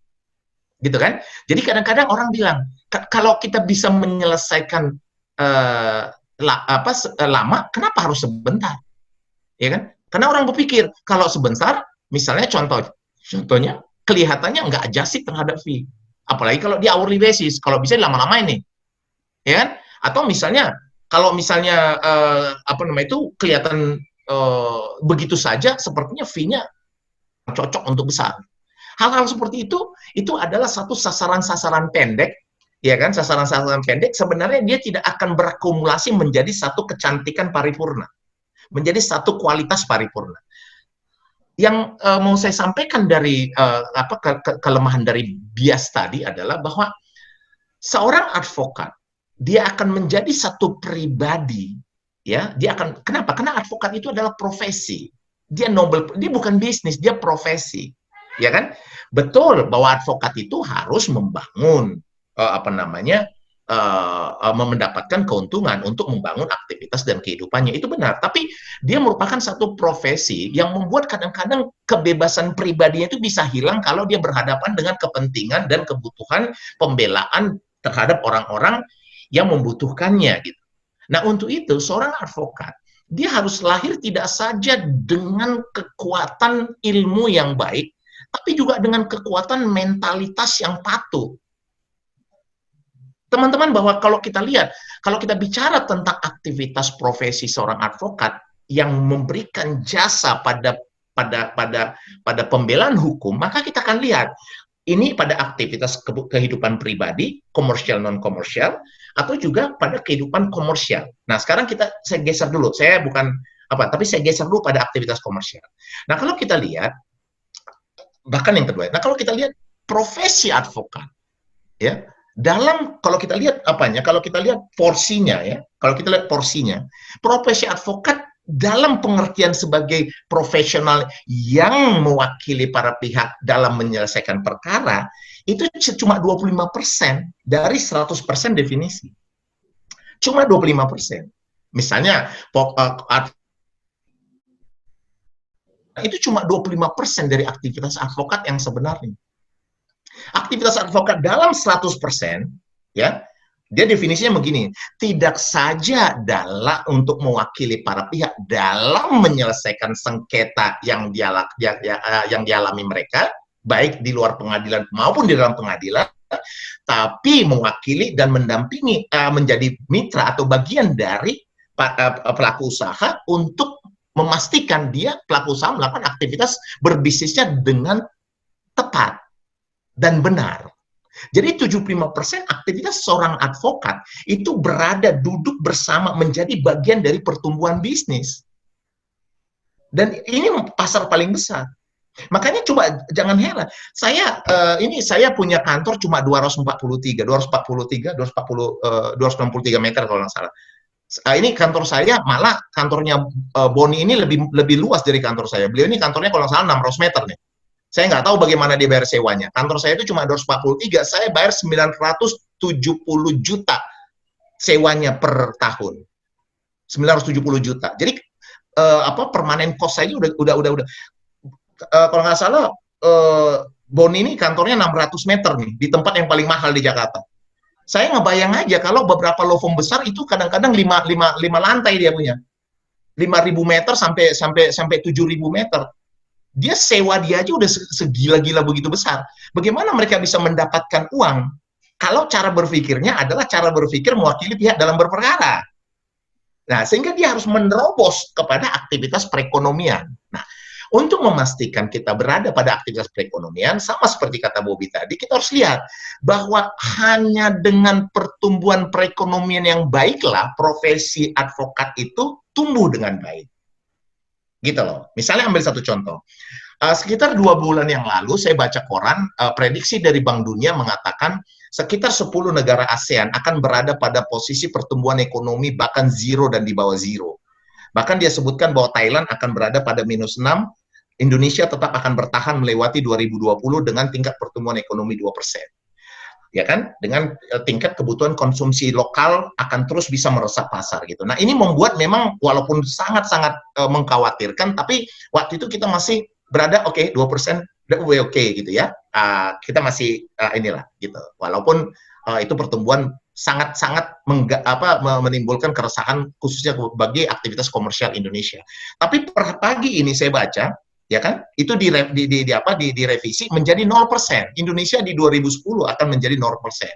Nah, ini kita bisa bayangkan, ya kan, ini akan membuat para lawyer yang berada pada aktivitas non litigasi ini akan mengalami kesulitan pekerjaan. Ya kan? Nah, pada saat negara itu berada pada tingkat pertumbuhan 0-3%, ini akan berpotensi menimbulkan aktivitas sengketa. Kenapa? Karena orang akan mencari cara bagaimana supaya dia bisa keluar dari permasalahan, dia bisa dilakukan dengan cara baik restrukturisasi, atau mungkin akan saling menunjuk sehingga terjadi sengketa yang membuat sementara waktu aktivitas-aktivitas yang berhubungan dengan aktivitas profesi yang berhubungan dengan litigasi, baik pengadilan non-pengadilan, mediasi, adjudikasi, ini akan kelihatan tumbuh. Tapi ini adalah warna pendek. Ini warna pendek, ya kan? Sampai nanti kita lihat November nanti akan tumbuh banyak aktivitas litigasi. Ini adalah warna pendek. Kenapa? Karena warna panjangnya adalah kita tetap melihat bahwa Indonesia merupakan satu bagian, ya, merupakan satu bagian wilayah yang diyakini tumbuh. Indonesia tidak pernah diyakini bukan bagian dari wilayah tumbuh. Dia salah satu wilayah tumbuh terbaik di Asia Tenggara. Gitu loh. Itu dari banyak faktor, ya kan? Kalau kita lihat sekarang, kita lihat rata-rata tingkat pertumbuhan sebelum COVID nih, tingkat pertumbuhan ASEAN aja itu rata-rata dalam 10-20 tahun 10 tahun ke belakang itu 5,4% tingkat pertumbuhan ekonominya, pada wilayah Eropa yang tumbuhan flat sekitar 2,5 sampai 3%. Ini menunjukkan ya kan bahwa pertumbuhan ekonomi ASEAN secara komunitas ya kan Indonesia merupakan bagian dari pertumbuhan ASEAN dan bagian dari keluarga wilayah dunia lainnya, ini menjadi satu wilayah tumbuh. Nah, wilayah tumbuh ini membuat semua lawyer-lawyer akan mempunyai mimpi besar. Ya kan? Kenapa? Karena aktivitas perekonomian itu nggak pernah bisa dilepaskan dengan aktivitas hukum. Nggak pernah lepas itu. Ketika ekonomi jalan satu, hukum jalan satu. Walaupun pertumbuhan ekonomi yang mendahuluinya. Gitu loh. Jadi tingkat pertumbuhan ekonomi ini akan tetap menjadi bagian dari pertumbuhan hukum. Nah, ketika pertumbuhan ekonomi jatuh, pertumbuhan hukumnya jatuh. Nah, dalam wilayah pasar terbuka 75% yang belum kita gali secara sangat dalam tadi, gitu kan? Berapa besar kita mempersiapkan diri kita di sini? Nah, ini yang kenapa kita katakan ini menjadi satu konteks yang penting kita bicarakan dalam masa waktu COVID sekarang. Kita melihat bahwa kita nggak boleh melihat bahwa para profesional, para advokat nggak boleh melihat COVID ini sebagai satu bencana yang seakan-akan membuat kita menjadi tidak mampu gitu ya. Tapi kenapa? Karena aktivitas ini bottom line dia sementara gitu. Kapanpun, walaupun mungkin kita berharap bahwa vaksinnya mungkin akan masih lama tapi dia bukanlah situasi yang permanen. Dan dia tidak akan membunuh hidup manusia gitu loh. Ya kan, artinya secara keseluruhan bahwa pertumbuhan ini pergerakannya akan terus, Indonesia akan terus berusaha memperbaiki dirinya dan aktivitas perekonomiannya harus jalan dan Indonesia terus akan menjadi bagian dari keluarga dunia dan investasi akan tetap menjadi bagian yang akan berpotensi masuk dan akan diharapkan bertumbuh di seluruh sektor yang menjadi bagian dari kue pertumbuhan profesi jasa hukum di Indonesia. Nah, untuk itu dibutuhkan lawyer-lawyer yang harus membuang bias tadi. Bias pertama adalah, kalau kita bicara tentang kecantikan, maka berpikirlah atau berbicaralah tentang kecantikan paripurna. 15 menit pertama, tampilan itu penting. Orang ganteng itu 15 menit pertama kelihatan. Orang cantik itu 15 menit pertama kelihatan. Tapi menit berikutnya, orang lihat adalah paripurna. Walaupun orang itu kelihatan ganteng, tapi kalau nggak pintar, aku rasa perempuan juga nggak ada yang suka. Walaupun dia cantik, kalau dia nggak pintar, perempuan sama seperti lawyer. Walaupun kita tampil dengan berbagai cara, kalau kita ketemu klien, kita nggak bisa jawab pertanyaan dia, ya kan? Klien juga akan nyesal aja ketemu dengan kita. Jadi, masa sekarang bagi seorang advokat adalah mencoba memastikan bahwa yang disebut dengan profesi advokat adalah profesi yang dikerjakan orang-orang pintar. Ya, orang-orang pintar. Dan pintar tidak cukup, kerja keras. Gitu. Jadi, saya sejak SMA, saya sudah memimpikan menjadi advokat. Saya nggak pernah tertarik untuk jabatan lain. Ya, dan sekarang juga saya nggak pernah tertarik untuk shifting menjadi politician dan apa. Saya nggak katakan bahwa teman-teman yang berubah jadi politician salah, enggak gitu. Tapi bagi saya konsentrasi, ya kan, pembangunan satu arah jalan itu dia memerlukan satu proses yang berkesinambungan. Kenapa? Karena tidak ada kesuksesan tanpa proses. Nggak ada itu. Itu cuma sihir itu. Ya kan? Semua orang sukses pasti dia dilatar belakangi satu proses kesetiaan bekerja dan satu kerja keras selain dari kekuatan berpikirnya. Jadi orang pintar kadang-kadang, apakah para advokat yang lahir dari universitas-universitas terbaik akan menjadi orang-orang terbaik di lapangan? Belum tentu. Tapi kecenderungan iya. Kenapa? Karena sistem pendidikan di sekolah mereka sudah mengajari mereka untuk menjadi orang-orang yang berkualitas. Tapi at the end of the day, maka akan sangat ditentukan bagaimana seorang advokat memahami profesi advokat. Gitu ya. Jadi kalau kita katakan orang gampangnya dulu, mama saya selalu bilang, udahlah kalau soal masalah mukul meja katanya bengkokin tiang listrik katanya, kalau itu kau pikir menjadi satu kekuatanmu, saya khawatir kamu berakhir dengan jadi security katanya. Iya kan? Artinya saya nggak mau ngecilkan profesi security, tapi poin saya adalah bahwa konsultan itu adalah satu profesi masa depan yang memang berbasis kecerdasan, bukan berbasis magic, atau bukan berbasis bahwa kita ini adalah orang yang mempunyai kemampuan lobby yang sangat luar biasa. Teman-teman, kalau kita lihat ya, sebenarnya bagaimana sih dunia mengukur kualitas dari seorang advokat? Kita pikir kalau kita buat kurikulum kita selalu menang dalam berperkara gitu. Kita pikir bahwa kita adalah orang yang pasti akan menjadi rebutan para pihak yang membutuhkan jasa profesi. Belum tentu. Karena kalau pelaku usaha itu dia benar-benar akan menggunakan ya kan pengadilan sebagai upaya akhir. Jadi sebenarnya relatif dia nggak terlalu suka orang yang setiap waktu membawa perkara ke pengadilan.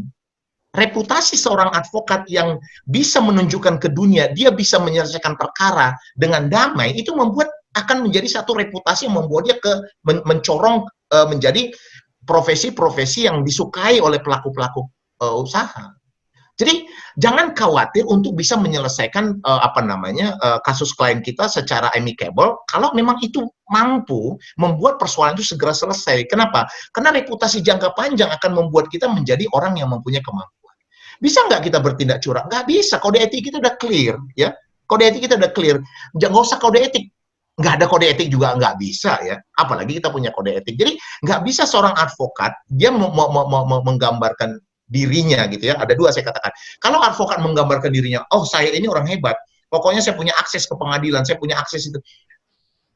Banyak nggak orang yang akan orang cuma melihat dia nggak sebagai advokat. Andai pun dia misalnya punya kemampuan itu, dia cuma sebagai broker, ya kan? Jadi penghargaan dia terhadap terhadap orang itu sebagai advokat nggak maintain gitu, nggak sustainable.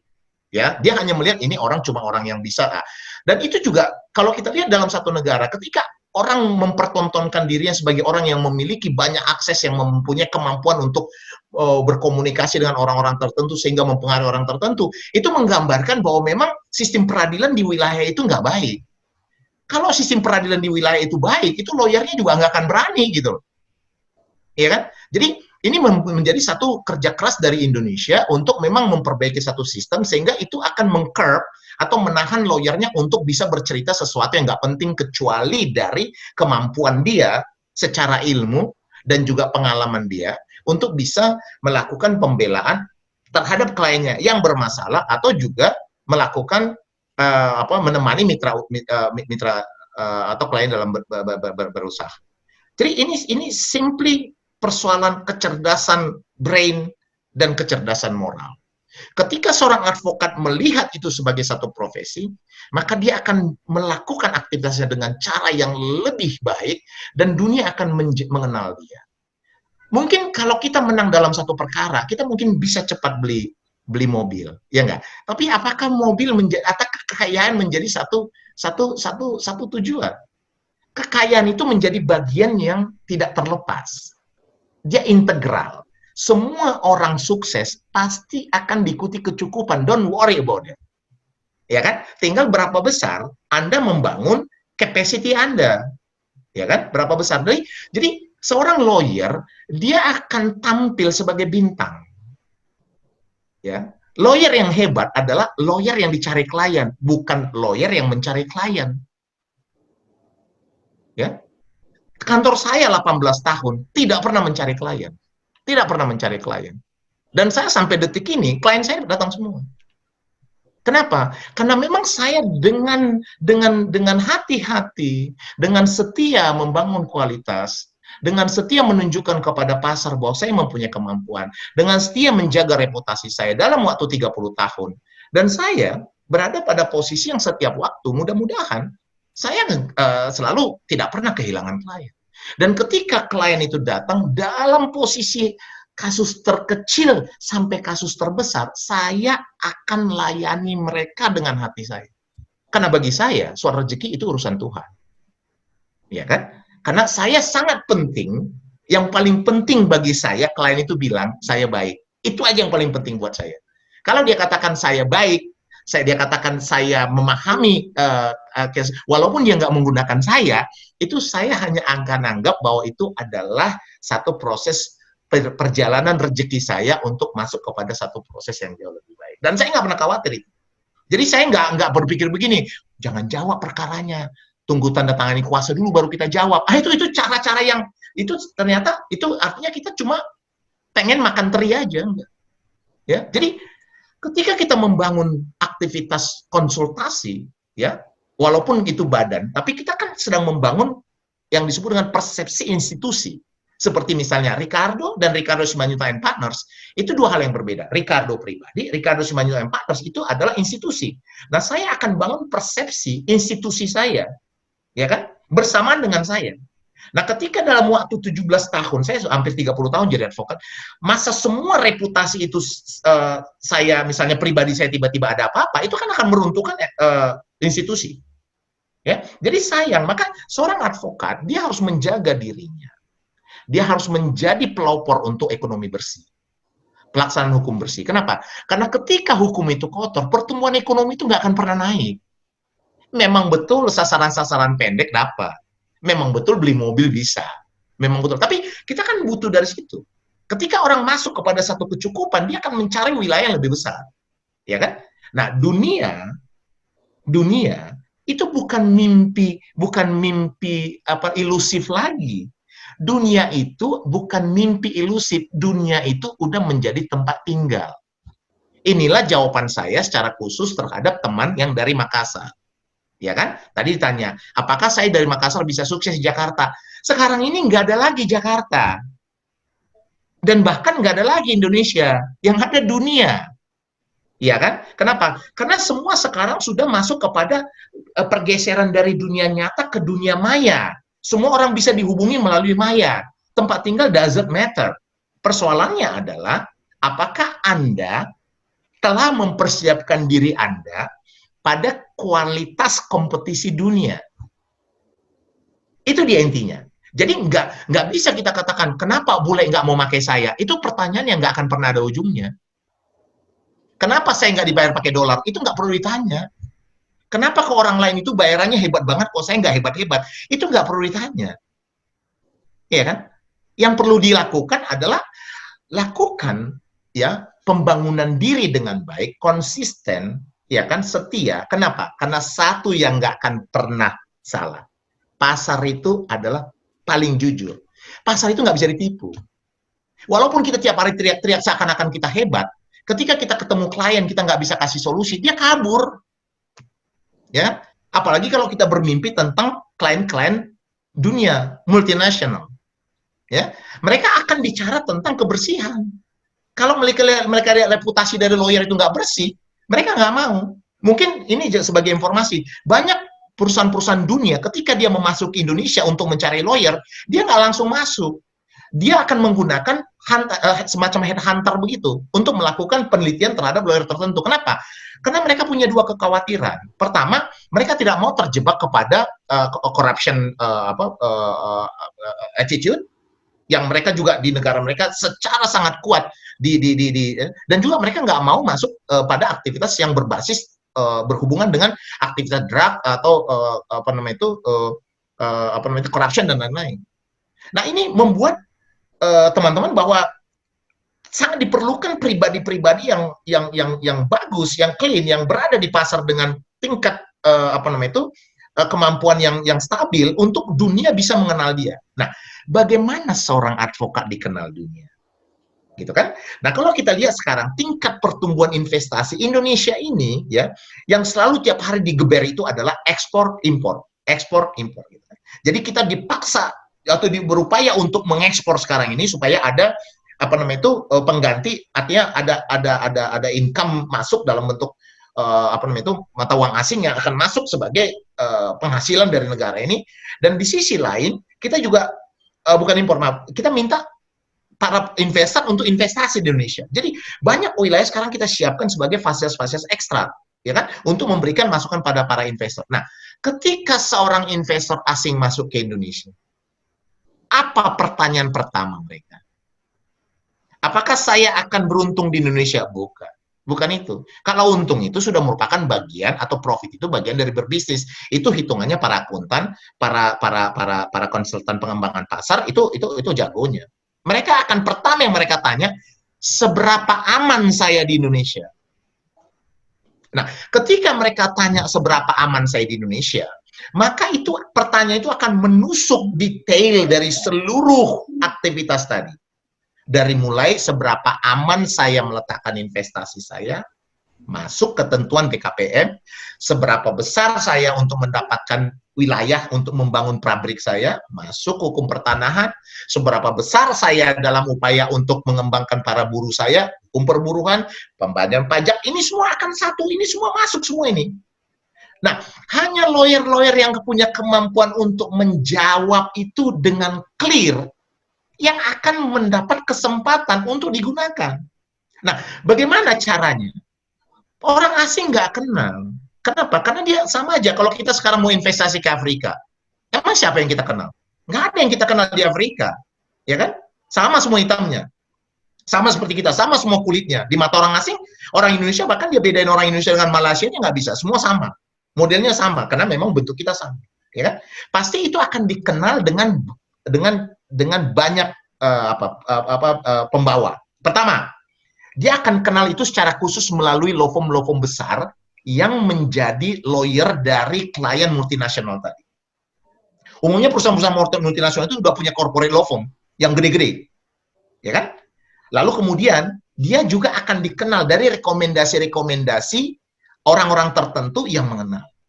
Nah, kalau kita bicara alur investasi yang tadi harus melekat dengan kebutuhan jasa profesi hukum atau advokat atau konsultan hukum, ya maka ini akan yang pertama sekali adalah law firm besar yang akan membawa mereka ke Indonesia. Dia harus mengenal pribadi-pribadi kuat di dalam pergerakan jasa profesi Indonesia.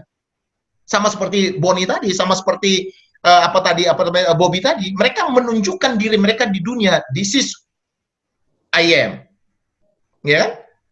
Jadi dia tunjukin, gitu. Nah, dari sini mereka akan kenal, lalu mereka akan tes. Nah, sekarang law firm besar di dunia itu, walaupun di Indonesia dia belum bisa buka langsung karena undang-undang advokat kita nggak memperbolehkan mereka membuka, dia melakukan koordinasi atau kerjasama strategik marketing dengan lokal law firm di Indonesia. Dan mereka berada di situ menjadi lawyer. Nah, mereka ini adalah penyambung lidah untuk menjelaskan pada para investor bahwa orang-orang lawyer-lawyer tertentu ini adalah orang yang punya kualitas baik. Itu yang pertama. Yang kedua, kita harus membuktikan dalam aktivitas, jadi harus rajin masuk ke aktivitas internasional. Ya, memang kalau kita lihat sekarang ini salah satu aktivitas internasional itu banyak sekarang bermunculan semacam grading institution, ya, yang menjelaskan, yang mengatakan, oh kami ini mewakili pasar besar, jadi Anda akan menghasilkan ini. Suatu waktu saya tetap melihat itu penting, tapi suatu waktu saya memang kalau saya memang tidak terlampau merespon pada titik itu, karena saya sekitar 15 tahun yang lalu itu sekitar 6 tahun berturut-turut dalam satu kualifikasi institusi berbasis di London, mereka masukkan saya sebagai pribadi yang terus dikatakan individually qualified person, best person, kira-kira gitu. Tapi ketika saya membangun law firm saya, kemudian tiba-tiba nama saya hilang hanya karena saya nggak beriklan di tempat dia, gitu. Nah, bagi saya, kalau misalnya iklan yang menjadi dasar mereka memasukkan kita menjadi best lawyers, best apa, bagi saya walaupun itu secara iklan penting gitu, saya nggak melihat itu sebagai penting. Jadi kadang-kadang mereka teleponi saya dari London, teleponi saya dari Amerika untuk biar saya masuk kepada urutan lawyer terbaik yang mereka akan umumkan. Saya katakan tidak. Kenapa? Karena saya katakan, kalau Anda memang menunjuk saya sebagai salah satu yang terbaik, Anda nggak perlu telepon saya, masukkan aja nama saya. gitu. Tapi kalau Anda misalnya menganggap saya terbaik, lalu kemudian untuk itu saya harus beriklan di tempat Anda, I'll never do that. Kenapa? Karena saya tidak mau membangun satu kualitas yang berbasis ilusif, saya nggak mau. Ya, tapi saya mempersiapkan diri, dan sebagai wakil ketua umum Peradi saat ini, ya, itu saya selalu bilang pada orang-orang muda, saya katakan, Peradi itu dulu kita banyak kadang-kadang hadir di internasional hanya untuk menjadi peserta. Sekarang nggak bisa. Kita selalu katakan kita hanya akan hadir di internasional kalau kita diundang jadi pembicara. Jadi semua orang-orang muda itu saya kasih kesempatan untuk hadir untuk menjadi pembicara, ya. Kalau kita berada pada aktivitas kerjasama dengan international organization seperti misalnya IBA, ya. Sama seperti Boni ini salah satu orang yang mendapatkan kesempatan untuk kita rekomendasi ke Tokyo ketika itu untuk mengikuti beasiswa dari International Bar Association. Yang dua aktivitas yang nggak akan pernah berakhir. Satu, pergerakan barang, dan pergerakan jasa. Itu nggak akan pernah berakhir, ya kan? Selama dunia ini ada. Karena dunia membutuhkan barang dan dunia membutuhkan jasa, gitu ya.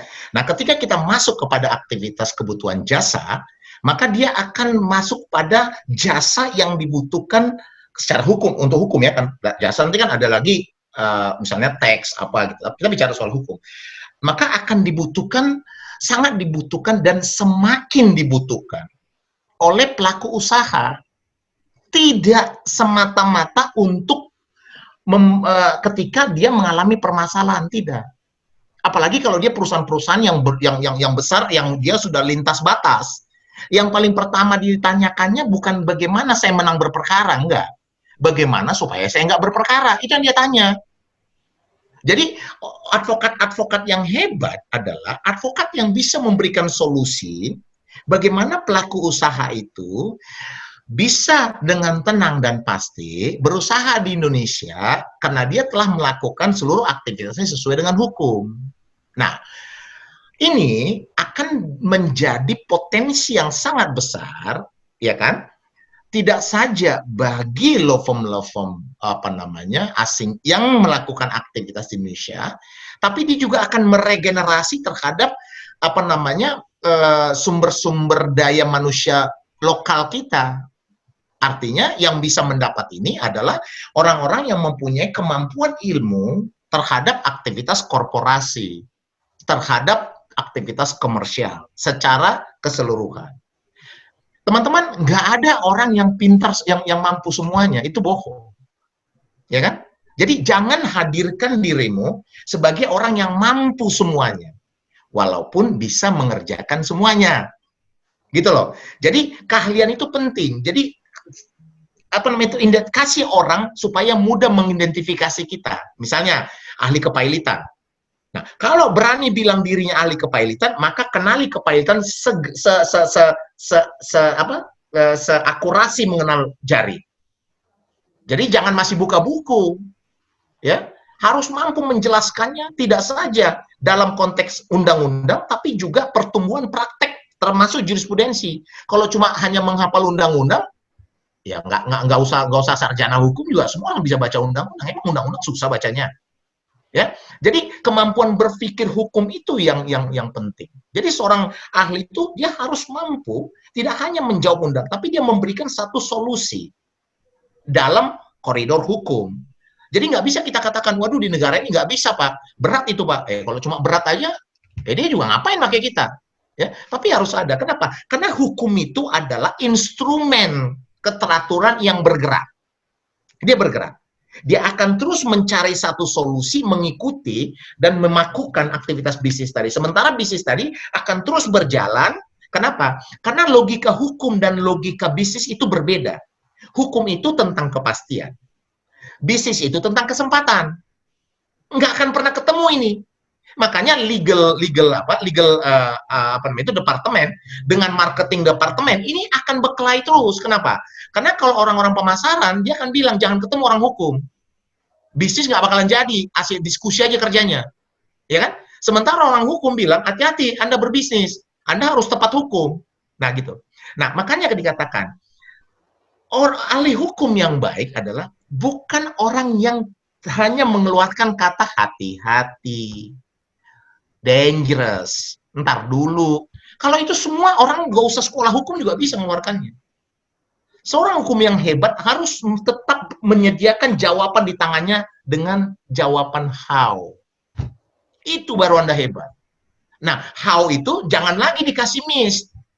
Ya, harus jelaskan. Nah, kembali ke pertanyaan dari rekan Raka Bistara tadi, pertanyaan yang paling utama adalah, ya kan, profesi apa yang Anda impikan itu dulu. Advokat atau tidak. Jadi jangan misalnya gini, ya advokat lah kalau nggak ada yang lain, kalau itu paling bahaya tuh. Jangan pernah berpikir begitu. Pilih satu, advokat atau tidak. Makanya kadang-kadang terjadi bias pada para lulusan. Gini ya, dia baru lulus nih. Lulus kan dia harus cari kerja nih. Karena dia nggak dapat kerja, dia ambil S2. Oke? Lalu dia bilang, saya ini S2. Ini yang gini kadang-kadang suka kasihan. Pasar bingung. Dia bingung. Dia mau melamar, dia nggak pernah kerja tapi udah S2. Dia bilang dibayar pakai S1 yang perusahaan yang akan menerima dia berpikir seharusnya dia tidak diperlakukan seperti S1. Jadi kadang-kadang teman-teman itu berpikir gini, wah kayaknya karena saya nggak kerja, mungkin saya akan lebih mudah mendapat kerja setelah S2. Sepanjang kita mau cari kerja, maka sebaiknya S1 kerja dulu, lalu kemudian setelah punya pengalaman ambil S2 supaya tinggal memantapkan. Karena kalau nggak pernah kerja langsung S2, itu sering tidak akan memberikan kesempatan bahwa kita akan kesempatan pasar lebih besar. Tapi salah nggak orang S1 langsung ambil S2? Ya nggak salah kalau tujuan dia adalah menambah kualitas, misalnya dia ingin menjadi dosen, dia ingin menjadi researcher, dia ingin menjadi pelaku usaha. Tapi kalau dia ingin memasuki dunia usaha, menjadi tenaga kerja, maka memang lompatan dia itu membuat orang bingung. Karena misalnya Anda master hukum, ya orang juga bingung, nih gue bayar pakai apa ya? Udah master dia, tapi dia pengalamannya nggak ada gitu. Ini master apa enggak sih? Nah gitu kan, gitu. Jadi itu adalah dua wilayah yang ini. Nah, tapi ketika Anda bilang, oh enggak, saya memang sekarang S1, saya sedang S2, tapi memang cita-cita saya advokat. Nah, itu benar. Advokat itu adalah profesi yang sangat melekat dengan kecerdasan. Kecerdasan otak dan kecerdasan moral. Ya, ini nggak boleh nggak ada orang sepintar apapun kalau dia nggak moralnya nggak baik, orang juga bilang lah, ya lu modal pintar doang. Dia butuh paripurna. Ya, orang masing-masing boleh menikmati cara hidup masing-masing, tapi kita bicara tentang ketika kita menjadi hebat, maka seharusnya kita menjadi bagian yang orang bilang berada pada koordinasi dua ini, kecerdasan intelektual, kecerdasan moral. Tidak ada gunanya kecerdasan moral tanpa kecerdasan intelektual, nggak ada itu. Jadi orang bilang saya ini nggak cerdas, nggak perlu mendalami, tapi yang penting saya jujur. Hakim yang jujur nggak pintar, sama aja putusannya rusak juga, ya kan? Hakim yang pintar nggak jujur, putusannya gawat juga. Lawyer pintar nggak jujur, muter juga. Jadi dua ini harus pakai. Nah, jawaban saya tadi adalah kemana Mas Radiansa ini menuju. Kalau misalnya jadi advokat, maka udah bagus sekarang. Dengan S2, dan satu lagi saya harus ingatkan ya, jangan gunakan sertifikat sebagai tolok ukur, please. Ya. Jadi contoh kami ini, jangan buat seakan-akan bahwa Mas Doni gelarnya banyak banget, saya gelarnya banyak banget, saya ini lebih pintar dari orang lain. No. Yang benar adalah ucapan dari almarhum Dobi Lukman. Dia katakan begini, walaupun saya profesor, saya belum tentu lebih pintar dari orang lain. Kenapa? Karena yang paling pintar itu adalah orang yang rajin. Bukan yang sertifikatnya banyak. Nah, terus perlu nggak sertifikat? Perlu. Gitu loh. Jadi poin saya adalah sekolah itu perlu, sertifikat itu sebagai benchmarking dari proses mengikuti pendidikan penting, tapi intinya adalah Anda sekolah untuk master atau untuk mempunyai kualifikasi master. Gitu loh. Jadi kalau orang misalnya kan orang ini kan bias ini. Dulu kan orang kan mengambil sekolah lebih tinggi kan untuk penyesuaian.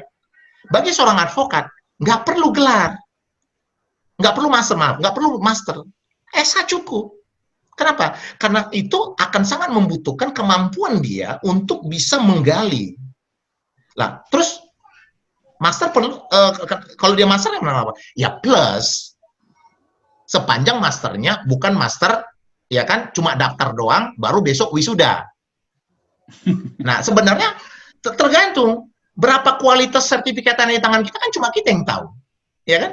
Barang palsu atau nggak palsu cuma pemegang yang tahu. Kita dokter, kualitas dokter atau, ya kan? Nah, tapi orang yang lebih tahu lagi adalah pasar. Ketika pasar menikmati karya kita. Saya kasih gambar gampang. Ini saran saya. Ini nggak mutlak. Ini nggak mutlak. Tapi saya mau tusuk aja. Jangan jadi advokat kalau Anda nggak mampu baca 7 jam sehari. That's for sure. Jadi kenapa? Karena advokat itu dia membutuhkan orang yang kemampuan matanya membaca itu kuat. Kenapa? Karena kita harus terus terbuka pada proses pertumbuhan hukum yang akan menyesuaikan kita pada pekerjaan-pekerjaan keseharian kita. Makanya para advokat itu gampang jadi profesornya sebenarnya.